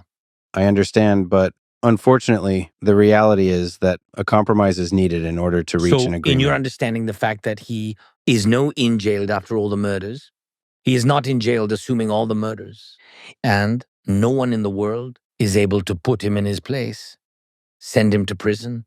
Do you think this is a small compromise? This is not a small compromise, and to forgive him will not be a small compromise. To forgive, no one will forgive. This is absolutely impossible to forgive him. We cannot get into the head and soul of a person who lost their family. Nobody never will accept this. Absolutely impossible. I don't know, do you have children? No, not yet, Okay. but I would like to. Yes. God bless. And this is the most important thing in life. And they simply took away the most precious thing from you, will you ask? Who ruined your life before going to rip their head off? I'm just curious. They took your child away. Are you going to ask who did this? And they will answer that dude did this. You will say, oh, well, then there are no questions. No, you will go fucking hell and bite their head off. And it will be fair. Can murderers be forgiven? That's why you make security guarantees. What I told you for those who are here and what we control and what will not happen. And that those who lost, we will never forget. And a matter of time.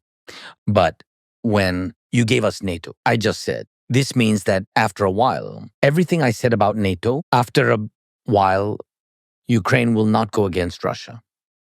And Russia will not go against Ukraine because you are in NATO. I am just saying, is not that a compromise? So NATO is a compromise. This is not just a security guarantee, in my opinion. Look, when rockets were attacking Israel, and Israel is not in NATO, NATO countries' aircrafts were deployed. Air defense. The air defense worked. Operated by different Middle Eastern countries. These are also security guarantees. And by the way, Israel has nuclear weapons. So why do they need NATO when in fact they have more than NATO has? The American, British, and French aviation stepped in. There was ADA. I don't remember from Jordan. Listen, thousands of missiles were shot down that way. This is what is this? So it's a guarantee of safety. It's just that it's not called NATO. Is some Uncle Vova irritated by the word NATO? There's a problem with the word. And I think he's simply irritated by people who are alive and living here. If you believe this, it will be very difficult to negotiate. If you think that the president of a country is completely crazy, it is really hard to come to an agreement with him. You have to look at him as a serious person who loves his country and loves the people in his country. And he conducts, yes, destructive military actions. Who are you talking about now? Who loves his country? Putin. Do you think he doesn't love his country? No. What is his country? He happened to consider Ukraine his country. What is his country? Explain it. Tomorrow he will say that it's America. No pity for the Chechens? Do they look like Russians? Do they speak Russian? Of course. Of course they learn in schools like anywhere there's been Russification. Who are the Chechens? A different people. Another faith, other people, another language, a million. Eliminated. And eliminated how? How did he kill them? With love? I know, by hugging. In Ukrainian, as we say, strangling by hugging. I love you so much. I love you so much that I want to kill you. That's his love. And that's not love. You're mistaken. He does not love his people. He loves his inner circle. It's only a small part of the people. He doesn't love them. Why? I'll explain. You cannot send your people to another land to die, knowing that they will die. Children, my daughter, she is 20 years old. For me, this is a child. She is already an adult, of course. But she is a child. The boys he sends are 18 years old. 18 years old. They are children. He sends them. It's not that fascists came to his land and he needs to defend it. He came to ours and he sent them. Chechnya, he sent them. Syria, he sent them. Africa, he sent them. Georgia, he sent them. Moldova, Transnistria, that was before him. Fine, we can leave that aside. He has enough sins of his own. And then there's Ukraine, the largest part. 780,000. 788,000 killed or wounded Russians.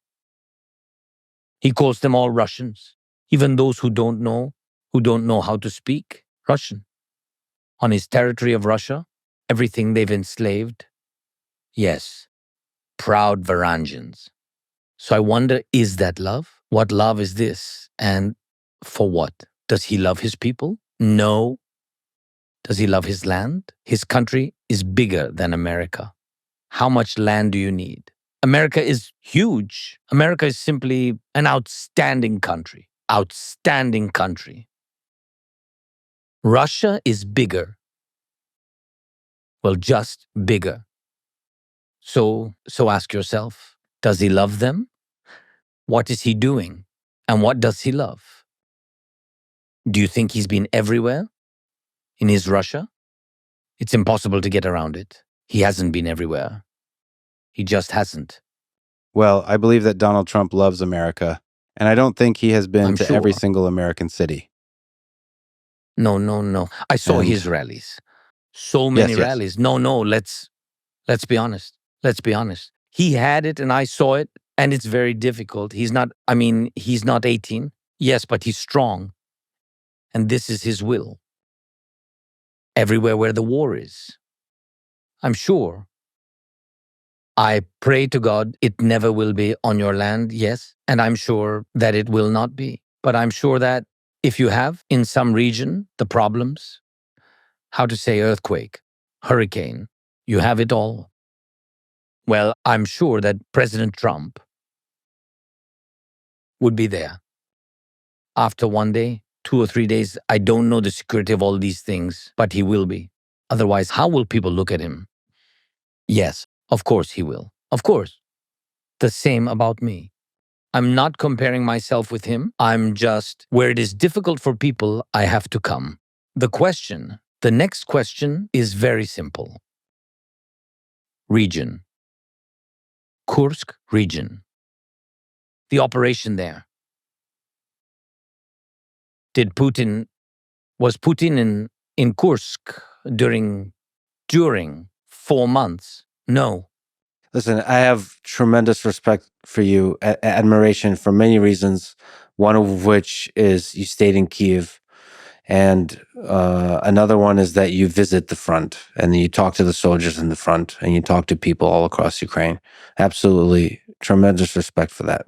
So, Thanks. and not enough people say that, I had a conversation with Tucker Carlson, for example, and I said that you're a hero for staying in Kiev. And he said, well, he just did a thing that every leader should do. But I think not enough leaders do the thing that every leader should do. So tremendous respect. And I agree with you totally. Yes, a leader should go to the front of a war. That said, America has waged wars all across the world.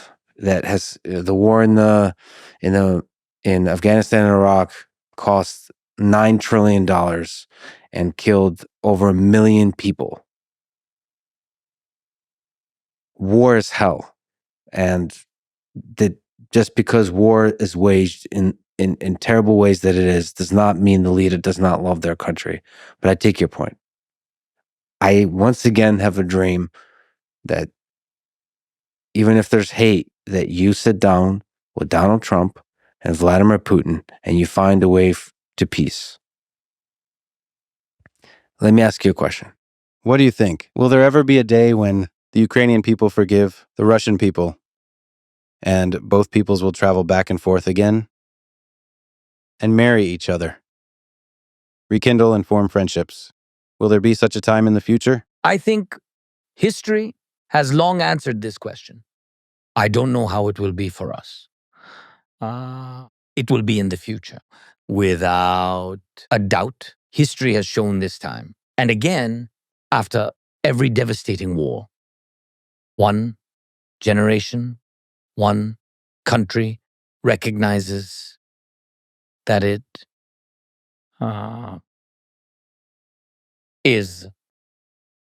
was an aggressor, and it comes to realize this is impossible to forgive.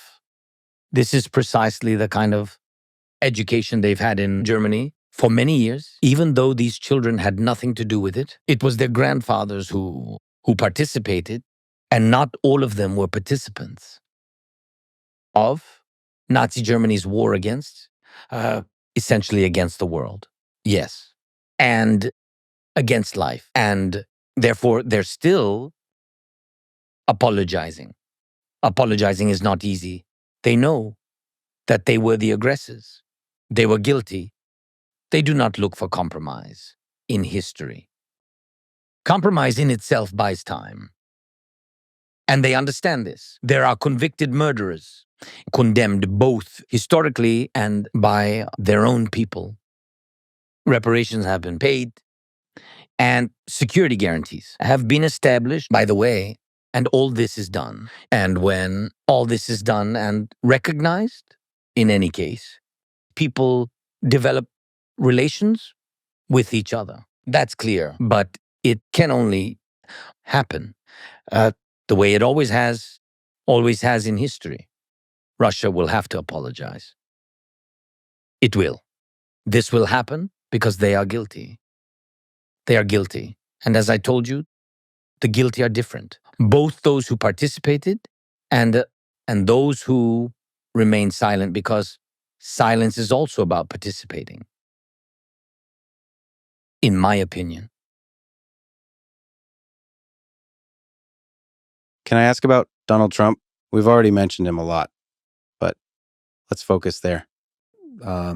What do you admire? What do you respect about Donald Trump? And also, maybe, why do you think he won overwhelmingly the election in 2024, that American people chose him? He was stronger. He was much more stronger than Kamala Harris, Biden first, and then Kamala Harris. Yes, he showed that he can intellectually and physically. It was an important point to show that if you want to have a strong country, you have to be strong. And he was strong. And this number of rallies, what I said, is not a simple thing. He showed that he can. He is strong. So he doesn't have any questions with this age and etc. Nothing. He is young. He is young here, and his brains work. So I think it's important, very important. And of course, a lot of interior questions. I understand the prices and etc. economic questions, and the questions of, you have the questions with other things. Immigration, yeah. A lot of things. I understand. So maybe he answered on those questions which people had. One of the questions, That he will finish the war. that he will finish the war. Yeah, for me, this is the main question. But I said that for him, he's the president of the United States. For him, his priority is his questions in the United States, and I understand and I respect it. But the second he was speaking about the world, yes, he said that he will finish the war. And I hope very much, because I think that our people really support his idea. And that's why I said it is for me. It's very, very important to have enough people around him who will have connections with him with the right things. For me, the truth is very right things. What's going on really on the battlefield? What's going on really with Putin and Russia? What he really wants, and that is just to have it. Before any decision, you have to be at the same level of information. And we need him to know everything from us, from you, from people in Ukraine, from people around who are really afraid that Putin doesn't want to stop the war, afraid that he will come back with his aggression. So first of all, I should mention that our conversation today will be translated and dubbed into Ukrainian, English, Russian, other languages, Spanish. So you're in your voice. So there are great guys originally from Poland. It's a company called 11 Labs. They've trained an AI. Artificial intelligence sounds truly remarkable in your voice. You have the freedom to speak in any language you choose, but no matter what, you will always find yourself returning to speaking in Ukrainian. That is, when you talk about Donald Trump, you can do it in Ukrainian or Russian. Everybody understands. Everybody understands. But you said that there's some things about the war that maybe Americans don't understand. So we talked about Putin. We talked about the security guarantees, but the reality of war, what's happening on the ground, what do you think that people should understand? First of all, they have to understand the idea of Putin's war. It is very important for him. I consider this process. I think it is very important for him not to give Ukraine independence. To prevent Ukraine from developing as an independent country, for him, influence on Ukraine cannot be lost. And for him, it is, like I think for him, this is such a goal in this last mile, and certainly for him, the last mile and of his uh, political life. And I think that this is the goal for him. The second story, I do not want to talk about these banalities, that he wants to return all the territories of the Soviet Union, influence over them. He does this little by little. I just don't want to. People need to know details. For example, Georgia, which was headed towards the EU and NATO, completely turns towards Russia, regardless of the fact that they have frozen conflicts. They have in Abkhazia what we have with Donbass, which is controlled by militant rebels. Abkhazia is not developing, it's just a very beautiful part of Georgia. That has died. And if you have the opportunity, then go there someday. You will understand. It simply died because Putin wanted to. He wanted not to allow them to develop, because a frozen conflict means that you will not be accepted in the EU, and certainly will not be accepted into NATO, because right now, yes, they do not take you because of a frozen conflict. And this is what Putin did. It's very important for him not to lose this influence. That is, he turned back Georgia, young people, students, everyone leaves, and this is a fact. Georgia is quite small, and they will leave. They want to live in Europe. They want to develop. Somebody in the United States, somebody in Europe, somebody in the EU, somebody in Britain. He will now fight for the Moldovan parliament. This is his second step. You will see in April what happens. You will see, he will start turning Moldova away from Europe. Although they want to go there, he does not care. There will be a pro-Russian party, and they will do something with the current president, because she has won the elections. She is pro-European, but he will turn this back. The next steps are completely clear. He will do everything wherever he has lost influence, where there was influence of the Soviet Union. He'll turn it back as much as possible. And we understand at what price. You have seen Syria. You saw these tortures, what we saw in Bucha, what we saw everywhere we came, and where our territories were occupied. In Syria, the same happened. There were 1,000 people there. And you have seen it. Scientists were found. Doctors were found. It is clear that any people are capable of generating their own opinion, show their skills, develop society. Everyone who can express an opinion, everyone who can shape the independence and maturity of society, such people are not needed. And he wants this in Ukraine. And therefore, everyone should understand that Ukraine is like a large wall. From that, Europe, and if, God willing, President Trump does not withdraw from NATO. Because again, I believe that this is the biggest risk. I think two steps.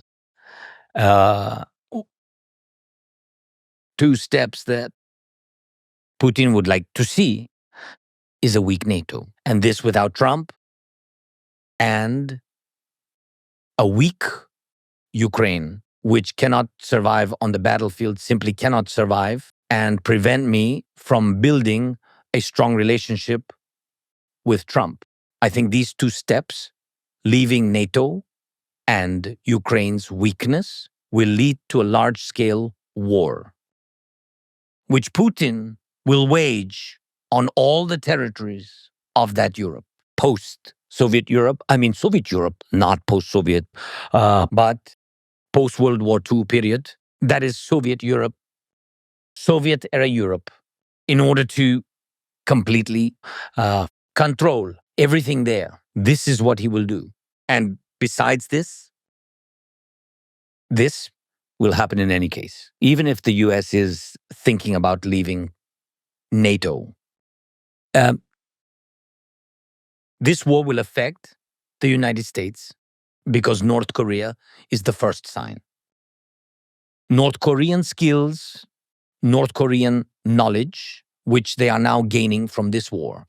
These include mastering new technologies, large-scale drones, missiles, how it works, the kind of technological war we have today, cyber war, etc. All these skills Korea will bring home and scale up in that region. And this will be a risk for the Pacific region. Security first and foremost. For Japan and for South Korea, they will face these risks 100%. And it will be clear that Taiwan will also have to face them. Without this, it is impossible. This is already happening. This is already happening. Therefore, I think that President Trump has all power to stop Putin and give Ukraine strong security guarantees. We've been talking for 2 hours at the pause. You want to take the Yeah, break? we will make a pause. We can have coffee, right? Coffee? Let's do it. Yeah. And give the interpreter. He's Some water. struggling. Some water. We keep switching languages. Like a dragon, 3 heads, 3 translators. So one of the difficult decisions you had to make when the war began is to enact martial law. So when you won the presidency, you were the warrior for freedom. In fact, this war is for freedom, for freedom of the individual, freedom of speech, freedom of religion, freedom. But a lot of freedoms had to be curtailed, sacrificed in this fight because there's so much focus on the war. Do you see the tension? Do you feel the tension of that, the sacrifice that had to be made in democracy, in freedom, in fighting this war? In any case, this war is for our freedom. Generally speaking, to be honest, when you understand over time, when the war passes, you understand that your main values are at home. This is your home, your children, your love. God willing, parents are alive. And if not alive, then their memory visiting their grave. Choosing how to work, how much, preferably choosing where to work. All this is freedom. Freedoms are not just a desire, they are an opportunity. In any case, you are right because war is a limitation of opportunities. In any case, you fight for these opportunities. Your parents and God gave you life, right? You fight for your life. But we need to understand that first there is a war, and then martial law is introduced. Martial law is not introduced because someone wanted to. You say, this is not Pinochet, and so on. This is a completely different story. An aggressor came, and according to your legislation, if the border is violated, if there is armed aggression, you have all this written down, long ago written out in legislation. You introduce martial law, and the introduction of martial law everywhere at all times means, in any case, a restriction of opportunities. If opportunities are limited, rights and freedoms are restricted, therefore the war itself restricts rights and freedoms.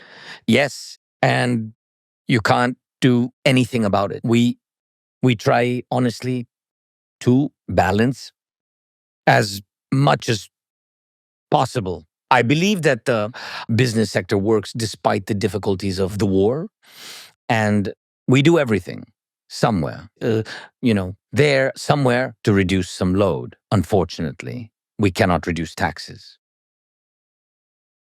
On the contrary, a military tax is used for war. You need to take money somewhere. This, by the way, is about the fact that the US gave us a lot, and Europe too. But compared to how much we needed for the war, this is not all. As for military salaries, you know that we could not pay the salaries of a million-strong army. We could not pay it using the money from our partners. These are all expenses. This is all the money that the country and people have accumulated. You can't do anything. I really want to reduce taxes. I will tell you frankly, I really want to. Well, I think that the whole new tax system, new deregulation, new steps, new reforms, all this will be after the war. Although there is something to brag about, this is proof. And this is a document, because if you want to get a candidacy for European Union, you must implement the appropriate number of reforms. We do everything. During the war, we voted for many reforms, including anti-corruption, banking reforms, land reforms, major reforms. We started a large privatization, and the war did not stop us. Yes, it slowed down, but we went through a lot. When do you think you will hold elections? Because for people who don't know, part of the martial law, elections were suspended and they were delayed and delayed and delayed. And I think the next sort of plan is in February of 2025. But when do you think there will be presidential elections in Ukraine? Elections were postponed once. They were not delayed, to be clear. Elections did not take place in 2024. That year, first of all, we need to understand the Constitution. They were scheduled to be held in the spring of 2024. Due to martial law, under the Constitution, you cannot do this. These are the presidential elections. The parliamentary elections did not take place in the fall of 2024, according to the Constitution. Yes, there are security things. There is the Constitution, but there are security things. That is, everyone in Ukraine understands that this cannot be done until the war is over or legislation needs to be changed. I believe that elections will take place immediately after the end of martial law. This is according to the law. Or members of the parliament need to get together and change legislation, which will be very difficult to do because society is against it. Why is society against it? It is understandable why, because we want elections that we want to trust. 8.5 million people went abroad. The infrastructure needs to be created for these millions of people to vote. Millions of people in the occupied territories.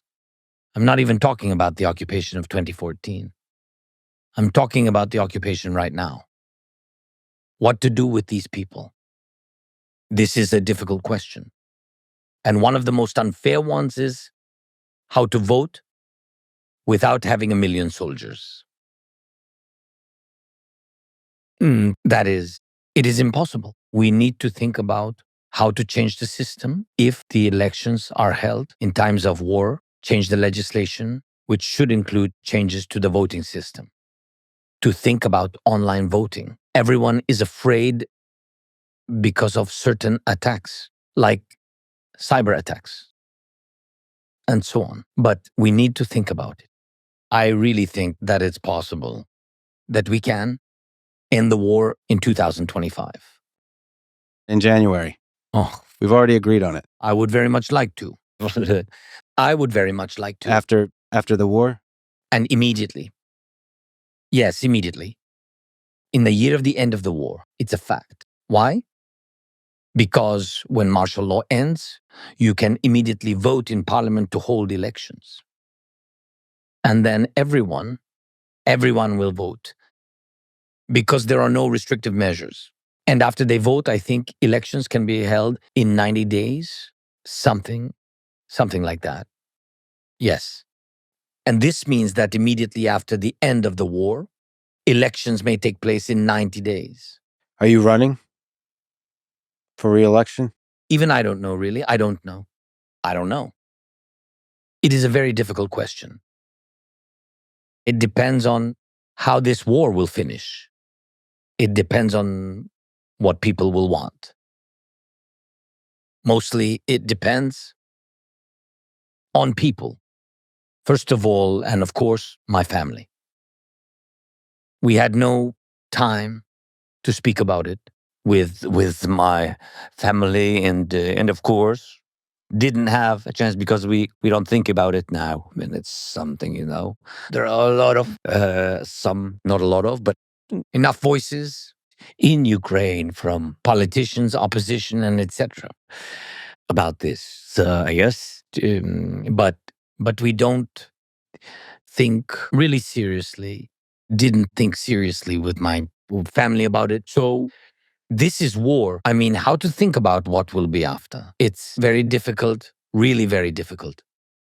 If we look at the field of candidates, maybe you can give your opinion about the set of ideas you see out there, including your own, about the future of Ukraine. As I understand, the candidates include Poroshenko, Zaluzhny, Arestovich, Budanov, Klitschko, and many others. This is the internet speaking to me. What do you think of the space of ideas that these candidates represent? I think it can be, and there can be even a bigger number of candidates. Yeah, I don't really know what will be. They have rights to participate if they want to. Yes, if they really want to and can, they can go and do what they want, honestly. Most important is what are they doing now? I think that all these people are the famous Ukrainian people, and it's important for them to do everything they can today, not begin any election campaign. I think this what can divide our people to have the elections, during the war. I mean, this make steps, speak about elections a lot, make a big mess about it. I think this is not right. That's why I'm not agreeing with some of these people, but they can, and I think that they can, and maybe some of them will, and it's okay. It's normal. It's very normal. Our system differs from the system in the United States. You have two parties, and the parties decide who will be the leader. And in Ukraine, everybody can participate. Let them. You think you're going to win the debate? You versus Zaluzhny, Poroshenko, Arestovich, and you decide to run. Do you think you're going to win the debate? Or you're again focused on the war, and everybody should be I'm focused? really focusing on the war, and I understand. I think the most difficult debate is what will be brought to the table, and we spoke about it. It will be during the war. How to finish the war. I think that is my goal, because it will be one of my most complicated debates. And for any president who is in a war, of course, but I think this is my goal, to win those debates. And the other things are not for today. As I said, the dream I have is it's a historic opportunity to make peace, to make lasting peace soon. So I'm glad you're focused on that. Let me ask a question about that a lot of people in the United States think about. And I care a lot about the future of Ukraine is corruption. This is something you have cared a lot about for a long time. You won the presidency in 2019, in big part, your message of fighting corruption. But there's a lot of accusations that during war, I mentioned $9 trillion in the United States, war breeds corruption. So can you speak to that? How you have been fighting corruption, and can you respond to the accusations there has been corruption in Ukraine? It's very simple. First of all, we really have a very sophisticated anti-corruption system. Sophisticated not in the sense that it's difficult to understand, but in that it really consists of many elements. It's the most sophisticated in all of Europe. This is another requirement of the European Union. It was a requirement for Ukraine. And for many years, Ukraine was not trusted. I want to tell you that under me, we all voted for bills, all the anti-corruption reforms, almost all reforms, and all anti-corruption bodies today are independent. They work as requested. I still believe that they are not perfect yet. There are many issues. There is a judicial system, but also a judicial reform that our partners, the United States plus the EU, demanded from us. This is all written out. This is written out in specific laws, in specific decrees, in specific decisions. We did this. We've done 99% of this. If something has not been done, it means that it is on the way. But in principle, all this exists, and there is no such system as we have in Europe.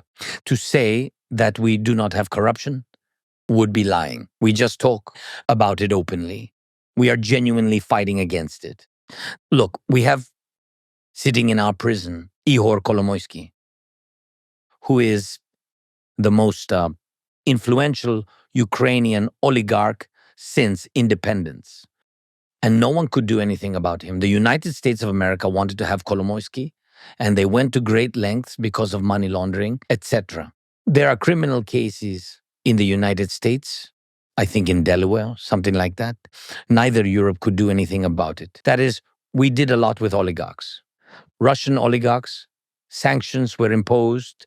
They were thrown out. Some of them fled the state, but they are all under sanctions. We exchanged some of them for our soldiers, such as Medvedchuk, to whose daughter Putin is godfather. That is, we fought against the strongest influential oligarchs, which are and were in Ukraine, and we eliminated a lot of corruption. Of course, corruption exists in everyday life. It exists, but institutionally, I am sure that Ukraine will overcome all this. This takes a little time. I would say honestly that, listen, what we call corruption, and in some state of the world is called lobbyism. But this does not mean that there is no corruption there. Let's take the aid you mentioned during the war. First of all, we have no money. We have no money except for the war. We received weapons from the United States of America, from Europe. If we take, for example, money from the United States of America, during all this time of the war, around 177 billion have been voted for or decided upon. 177 billion. Let's be honest. We have not received half of this money. The second point, which is very important just as an example, is it corruption? The first question, whose corruption? This is the second. Here is just one small example for you. When the United States began to transfer us weapons, it was American money, but American weapons. Money for these weapons. As a president, I had cargo jets. Not in Ukraine because of the war, we moved them very quickly to Europe. We had cargo. We have good cargo fleet. Very good. Because of Antonov. So I asked American side to grant me the opportunity because our jets are at another airfield. And I asked America to give me the opportunity to use our jets for transfer, not to pay a lot. To whom? To your companies, to American companies. No, I didn't get this opportunity. My jets stayed put. And the United States jets, cargo jets, move these weapons. But everywhere you have to spend money. So we could get more weapons, but we have to pay for this very expensive fleet. My question, is this corruption or not? Or lobbyism? What is it? You mean corruption on the part of the U.S. companies? Yes, making such decisions. Yes, I got it. The lobbying for such decisions involves some companies that make these decisions. But I can't be open about it, and I couldn't speak loudly about it. I didn't want, nor did I intend to cause any scandals to arise, because otherwise you can freeze the support, and that's it. And that's why when we talk about corruption, we must ask who is involved. If we had 177, and if we get the half, where is the half? If you will find the second half, you will find corruption. There is a perception of corruption. People like Donald Trump and Elon Musk really care about fighting corruption. What can you say to them to gain their trust that the money is going towards this fight for freedom, towards the war effort? In most cases, we did not receive money, we received weapons. And where we saw risks that something could be a weapon, we would slap everyone on the wrist. And believe me, this is not only about Ukraine. On the supply chain, everywhere, there are some or other people and companies who want to make money because everyone makes money on the war. We did not profit from the war. If we found someone, believe me, we slapped everyone on the wrist. And we did that. We did that. And we will continue to do so because to this day, when someone says that Ukraine was selling weapons, and by the way, Russia was the one pushing this narrative, we always responded. Our soldiers would kill such people with their own hands without any trial. Do you honestly think anyone could steal weapons by the truckload when we ourselves don't have enough on the front lines? And yet we have to provide proof to defend ourselves. Because when there's an abundance of such misinformation, distrust starts to grow. And you're right, people listen to various media outlets, see this, and lose faith in you. In the end, you lose trust. And with it, you lose support. Therefore, believe me, we are fighting more against disinformation than against particular cases, although I still emphasize once again, at the everyday level, such things are still important. We catch these people and we fight them. I mentioned Elon Musk. I would be interested to hear what you think of him, why you respect him as a person, as an engineer, as an innovator, as a businessman. I would just like to hear from you. What do you think about Elon Musk? First of all, I had a conversation with him at the beginning of the war. I talked with him. I respect him, first and foremost. I respect the self-made man, right? In English, yes. I love such people. You know, no one and nothing fell into their lap, but the man did something, did it all himself. I worked myself, created a big production company, and I know what it means to make money, to select talented people, to impart knowledge to them, to invest money, and to create something important for certain people, you know. And I'm not comparing myself to Musk. The man is a great leader of innovations in the world. And I believe that such people move the world forward. Therefore, I respect the result of his work. And we see this result. And for me, it has always been important that your result can be used, that these are not words, but facts. Let's take the war. We are very grateful for Starlink. It has helped. We used it after Russian missile attacks on the energy infrastructure. There were problems with the internet, etc., with connection. We used Starlink both at the front and in kindergartens. It was used in schools. It helped children. We used it in various infrastructure, and it helped us very much. And I would very much like Elon to be on our side as much as possible to support us. And yes, I am grateful to him for Starlink. Truly I am. First of all, so that our guys have a connection and children too. And I am really grateful to him for that. I would like him to come to Ukraine, to talk to people here, and to look around, and so on. Has Elon visited Kiev or Ukraine yet? No. I hope the Kiev airport will open soon. Then it will be easier to fly in. Yes, I am looking forward to it. Maybe we will open it, but only. And you must understand, if the war is over, there must be sustainable peace. and air defense systems, to be honest. And we must ensure that they are long-lasting and effective.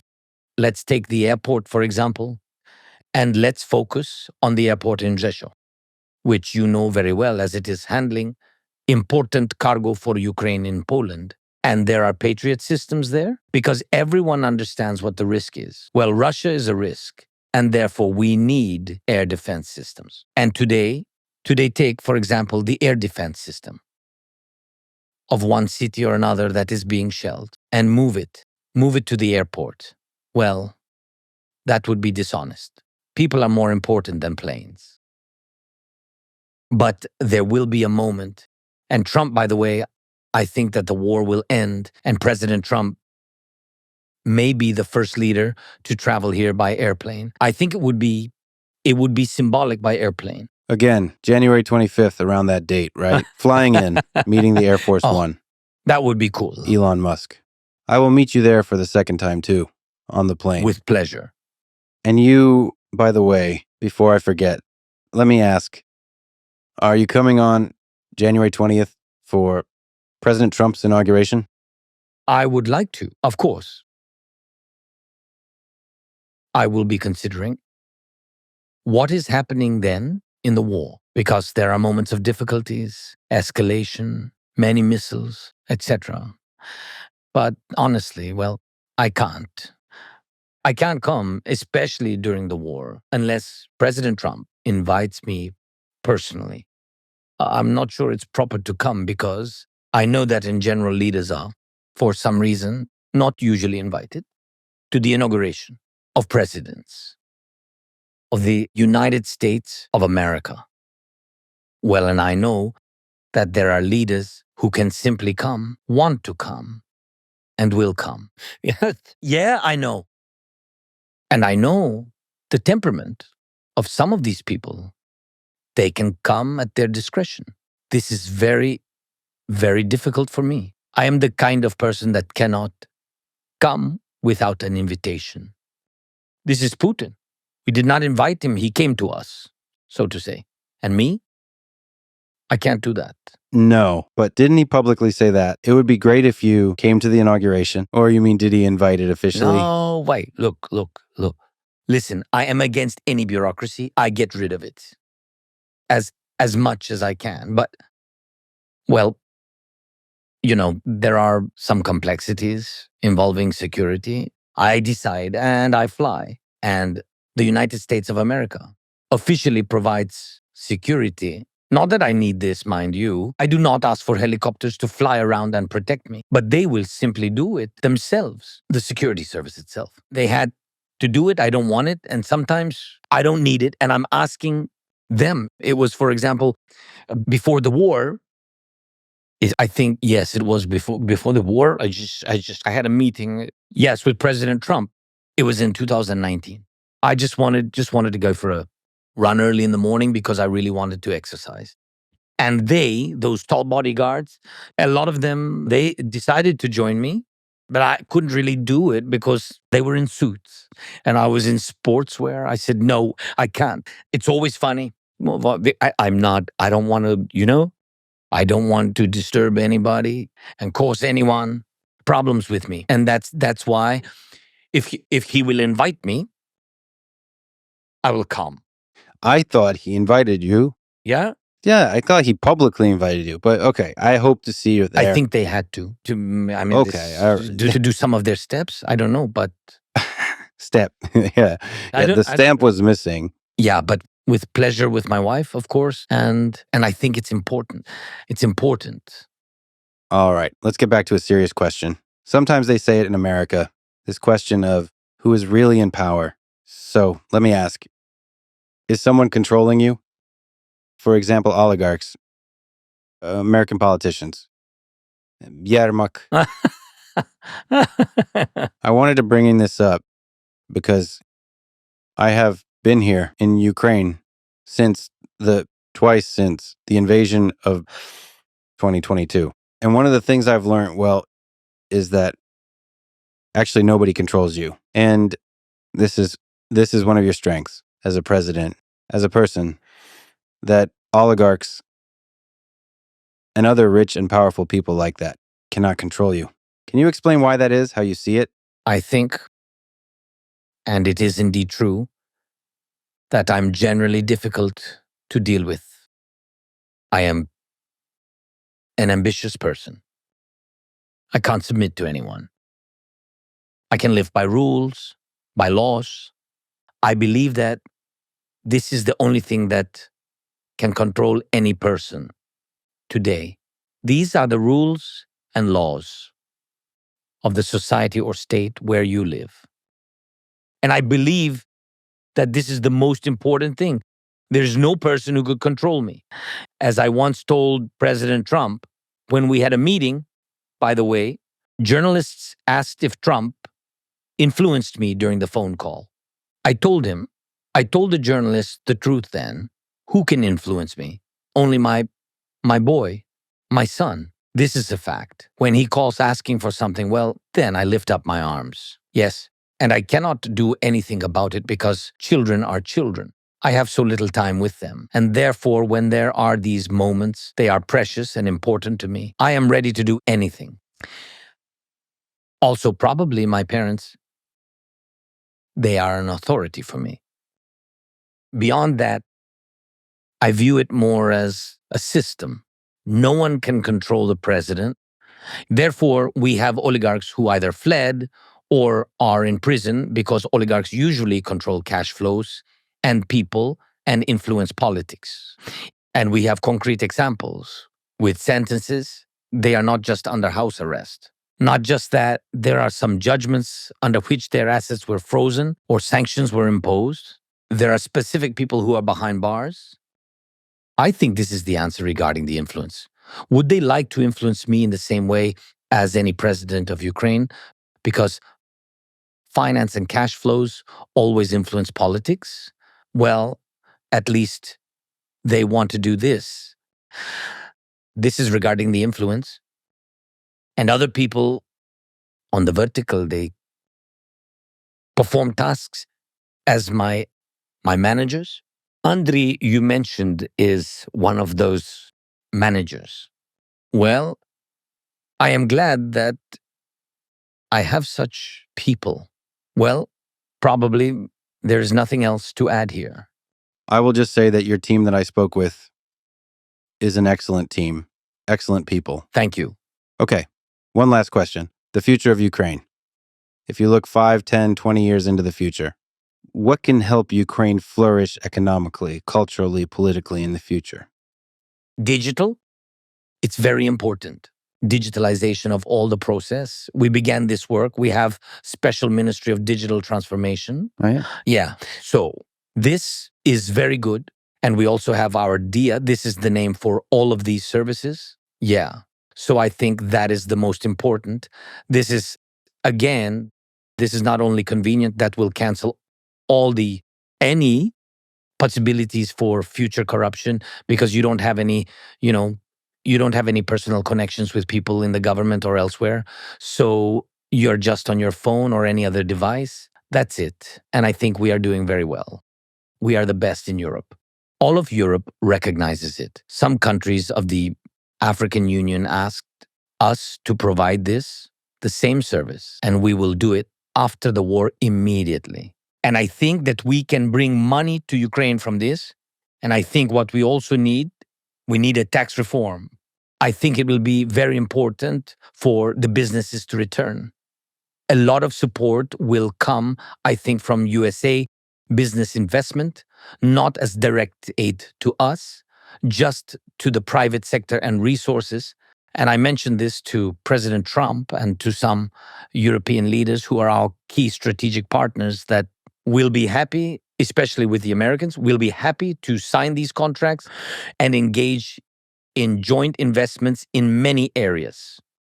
And I think we can develop oil, gas, green energy, including solar power. And we already have the resources. We can invest money into this. We have oil reserves in the Black Sea that we can exploit, and we need your expertise and the investment of your companies. We have gold and uranium reserves the largest in Europe, by the way, which is also very important. For example, Russia has pushed France out of Africa. They urgently need uranium, which we have, so we are ready to open up for investments. And this will give us, of course, opportunities, jobs for people, revenue. I don't want cheap labor, honestly. What I truly want, especially after the war, to open up for those people who can really contribute and earn. Yes. Yeah, and give a reason to the 8 million people to come back. Yes. It's so important. And they will come and we will recover and rebuild Ukraine. We will be very open to companies. And of course, we will welcome our people back. It's so important culturally. I think the most important thing is to remain open and not change our direction. Because culturally, aligning with Russia, it's one idea, while aligning with Europe is another. Our people have chosen Europe. It's their choice. It's our choice, the choice of our nation. And I think it's very important. But first, you have to end the war. Yes, you're right. And we will. We want peace, I mean, just to make it clear, we want peace. Just what I always say. You have to come to Ukraine and see for yourself. And people will tell you, no, we can't forgive those murderers who took our lives. But we still want to make peace. And honestly, I think that the highest approval rating of the President of the United States, of Trump, now is in Ukraine. People really believe that he can truly help bring peace. Now they have faith that he can make it happen, that he can support Ukraine, and he can stop Putin, and that he will make sure Putin doesn't get everything he wants. This is very important, and it's why we believe that we must not lose this opportunity. I hope you find the path to peace. Thank you. Thank you so much. Thank you for talking. Thank you for today. coming. Спасибо. Дякую. Я забыл. Дякую. Yeah, you started. Thank you very much. Thank you for listening to this conversation with the President of Ukraine, Volodymyr Zelenskyy. And now, let me answer some questions and try to reflect on and articulate some things I've been thinking about. If you would like to submit questions, including in audio and video form, go to lexfriedman.com/AMA, or to contact me for whatever other reason, go to lexfriedman.com/contact. First, I got a bunch of questions about this. So let me chat about the topic of language and, let's say, the mechanics of multilingual conversation. Perhaps the details are interesting to some people. It also allows me to reflect back on the puzzle of it in this episode and what I can do better next time. I already explained in the intro the symbolic, historic, and geopolitical complexity of the choice of language in the conversation with President Zelenskyy. As I said, the Russian language is one that the president speaks fluently and was his primary language for most of his life. I speak Russian fluently as well. It's the only common language we are both fluent in. So any other combination of languages required an interpreter, including when I spoke English. He did need an interpreter when I spoke English. And just like I was visibly encumbered and annoyed by the process of interpretation. This is why I tried to speak in Russian to the president instead of English, so that he can directly understand me without an interpreter. I'm willing to take the hit for that, as I am for everything else. I'm not trying to protect myself. I'm trying to do whatever is best for the conversation, for understanding. Though it has been getting harder and harder to stay open, vulnerable, and raw in public, while the swarms of chanting internet mobs stop by with their torches and their color-coded hats, flags, frogs, pronouns, and hashtags. Anyway, there is a lot of nuanced aspects of the conversational language that I would like to explain here. I'll try to be brief. I can recommend a lot of books on this topic of language and communication that reveal just how amazing this technology of language is. For example, for a good overview, I recommend John McWhorter's books and especially his lecture series for the great courses on language. There are several. In the Story of Human Language series, he gives a great discussion on spoken language versus written language, and that spoken language often relaxes the rules of communication.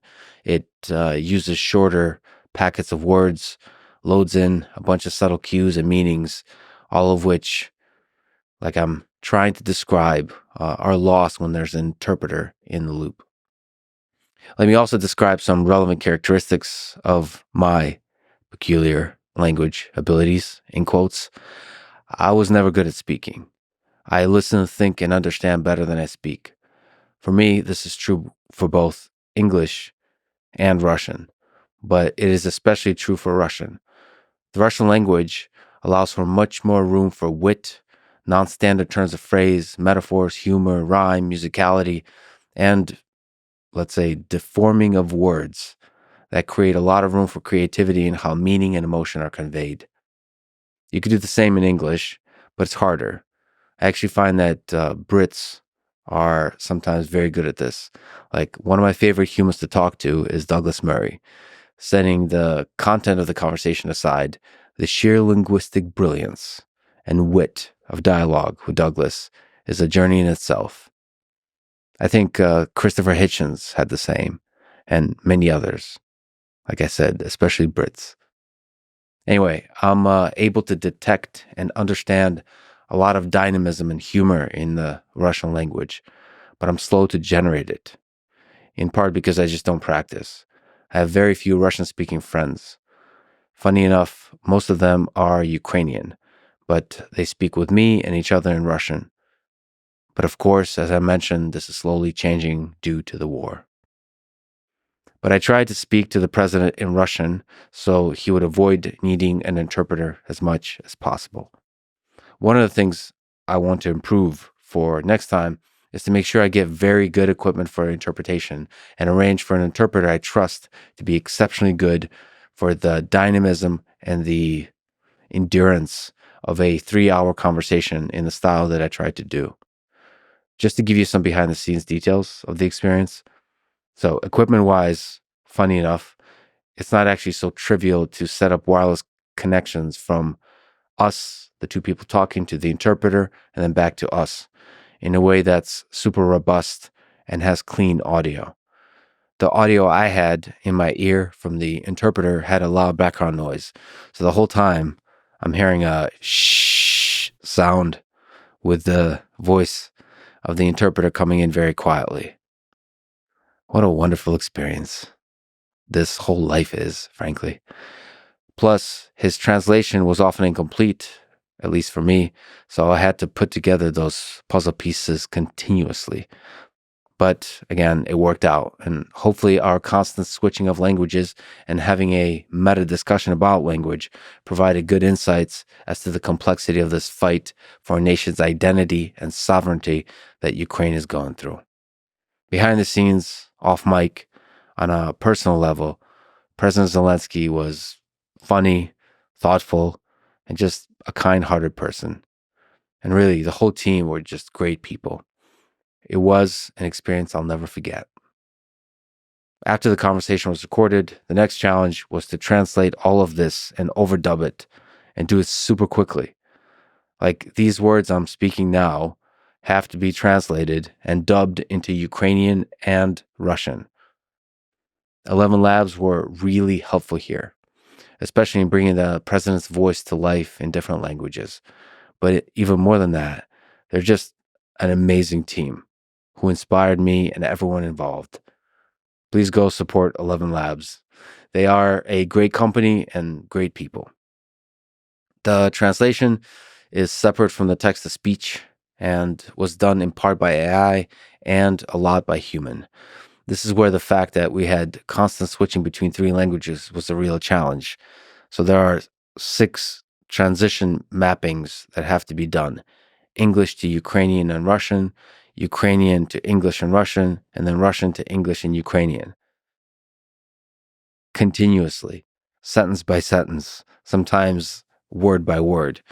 And each combination of language to language translation is best done by a person who specializes in that kind of mapping.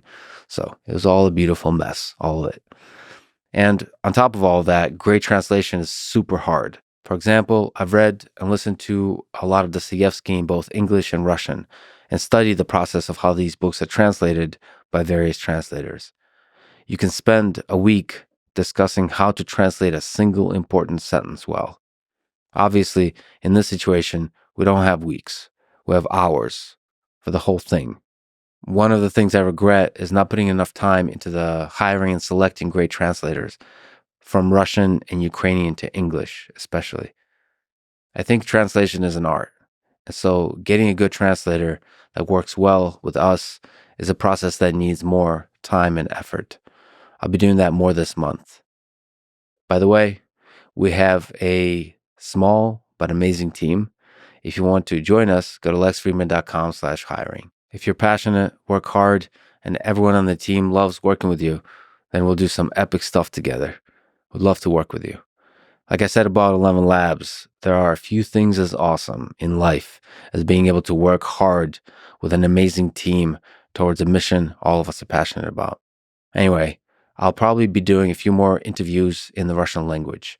I do have a lingering goal of interviewing the mathematician Grigory Perelman, but there's also others.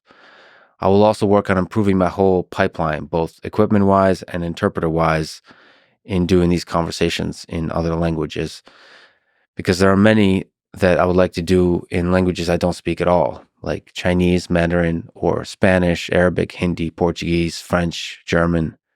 I see language as both a barrier for communication and a portal into understanding the spirit of a people connected by that language.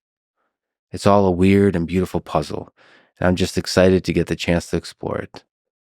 All right, I got a question on how I prepare for podcasts.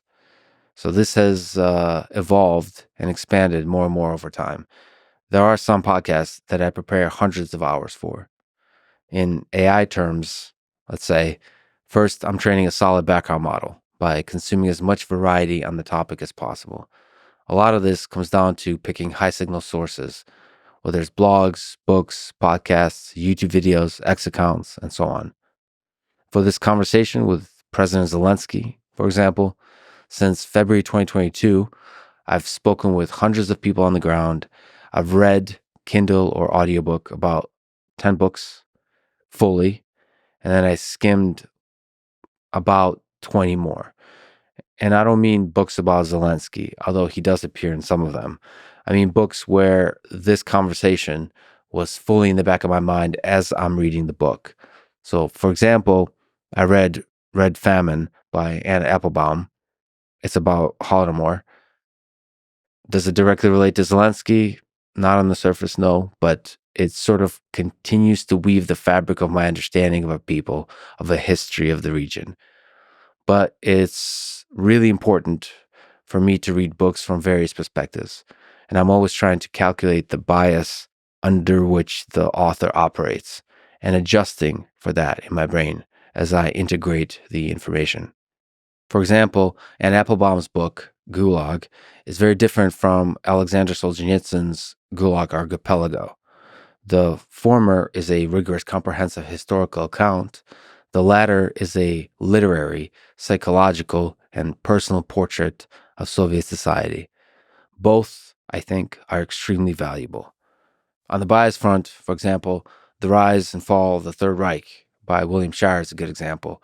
It is full of bias, but he was there, and to me, he has written probably one of the greatest, if not the greatest book on the Third Reich ever.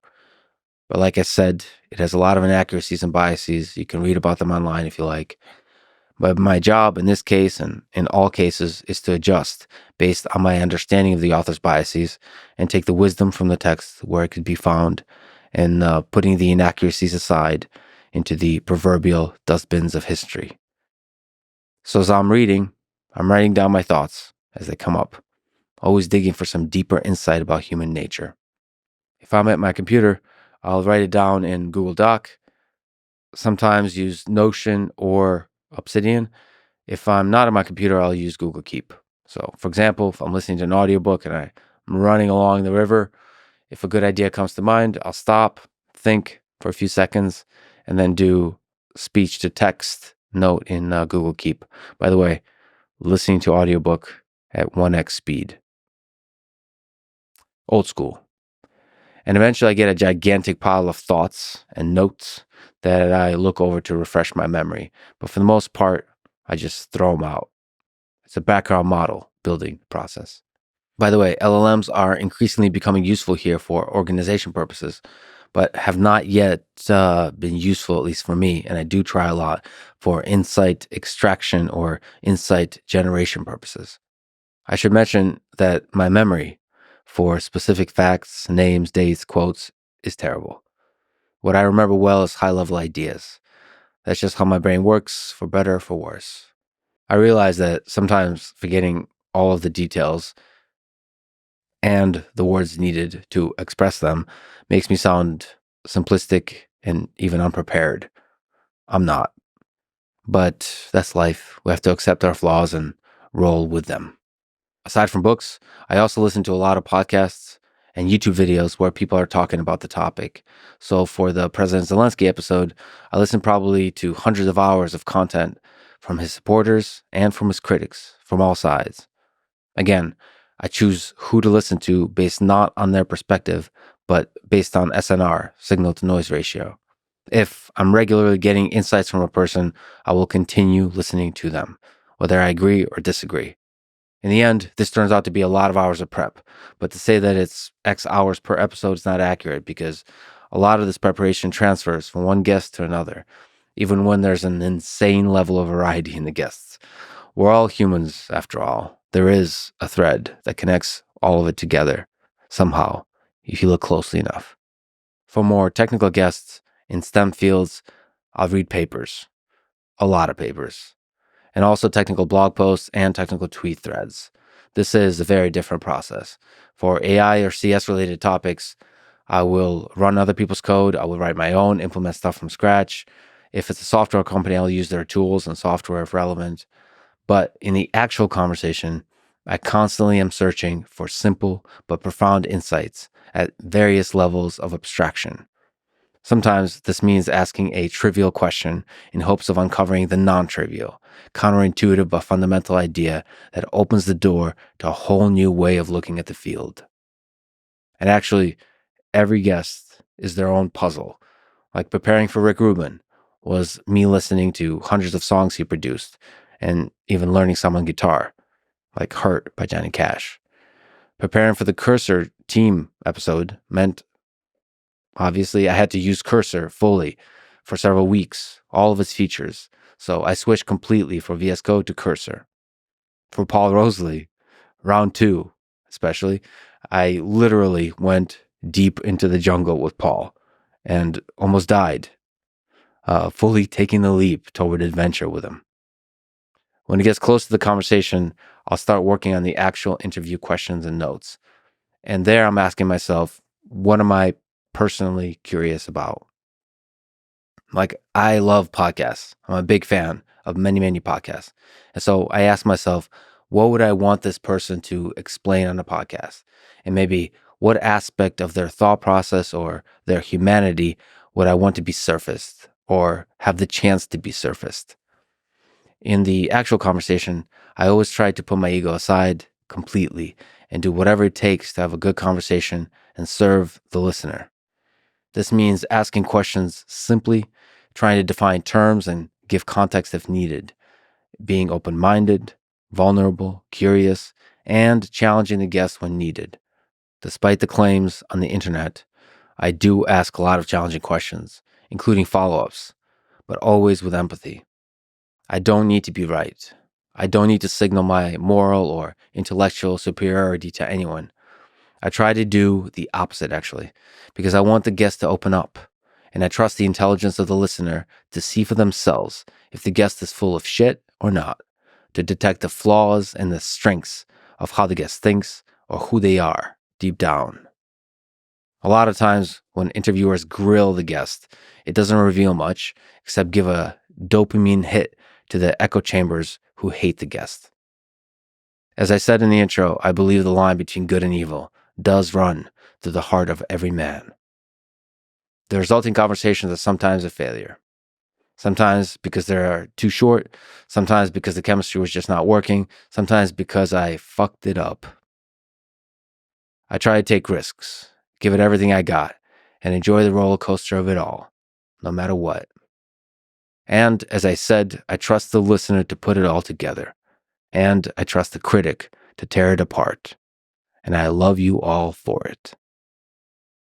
All right, I got a bit of a fun question. It's a long one. So Delian, cool name, wrote in saying he spotted me out in the wild and had a question about it.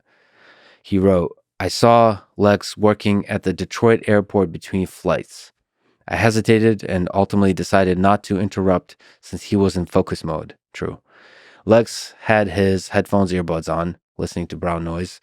Microsoft Surface propped up at eye level, Kinesis Advantage keyboard on the table. The use of Microsoft Windows is surprising, but it has been discussed in the past. True. The ergonomics of the setup, Surface at eye level, means that Lex cares about his health. But the anomalously large Kinesis Advantage keyboard seems like such a burden to lug around airports.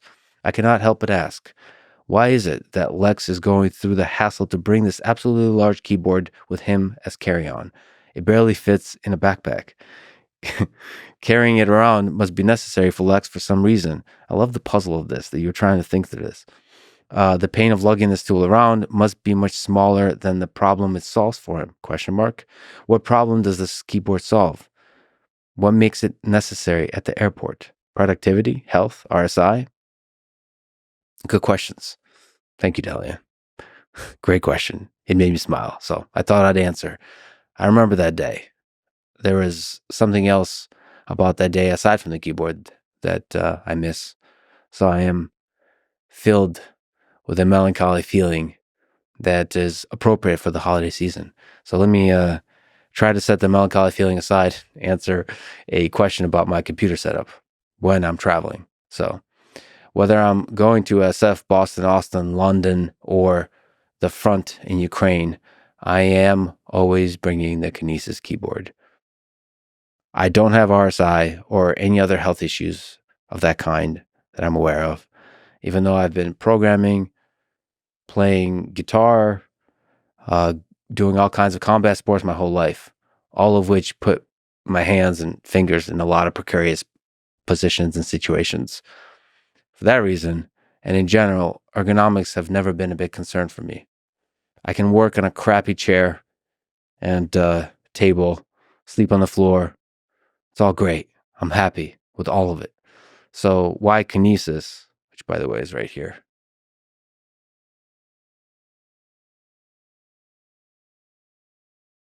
I had to think about it. Your question actually made me reflect. And I was hoping as I'm answering it, the truth will come out on many levels. So it is true that I'm more productive with it. I can type and correct mistakes very fast compared to a regular keyboard, both in natural language typing and in programming. So fast enough, I think, where it feels like I can think freely without the physical bottlenecks and constraints of fingers moving. The bit rate in Neuralink parlance is high enough for me to not feel like there's cognitive friction of any kind. But the real answer, maybe the deeper, more honest answer, is something else. I've used the Kinesis keyboard for over 20 years. So maybe it's like one of those love stories where a guy and a girl love each other. And you try to quit because it doesn't quite work. But every time you leave, you ask yourself why. And then you realize that when you're together, your life is just full of simple joys. So what's the point of leaving? What's the point of life if not to keep close to you the things that bring you joy, Delian? Like this keyboard. It brings me joy. It's a bad metaphor, over anthropomorphized, perhaps, but I never promised a good one. I'm like a cheap motel on a road trip. Low quality is part of the charm. I do have some good motel stories for another time. This does not feel like the appropriate time. All that said, to disagree with myself, I did use Emacs also for over 20 years. And in a single week recently switched to VS Code and then Cursor and never looked back. So take my romantic nature with a grain of salt. So yes, eventually I'll have to leave, but for now, you'll keep finding me on occasion in a random airport somewhere listening to brown noise, writing away the hours on this Kinesis keyboard. Now, if you see me without it, maybe it'll give you the same tinge of melancholy feeling I feel now in looking back to that airport in Detroit. Anyway, more about my travel setup, if anyone's curious. I usually do travel with a Windows laptop, but I am mostly using Linux on it through WSL, Windows Subsystem for Linux. And in some cases, I'm dual booting Linux and Windows. I also need to be able to video edit, so on longer trips, I usually have a bigger laptop with a bigger screen, lots of memory, good CPU, good GPU. All of that helps with video editing on Adobe Premiere. In general, I'm extremely minimalist, except for the few, let's call them sentimental things.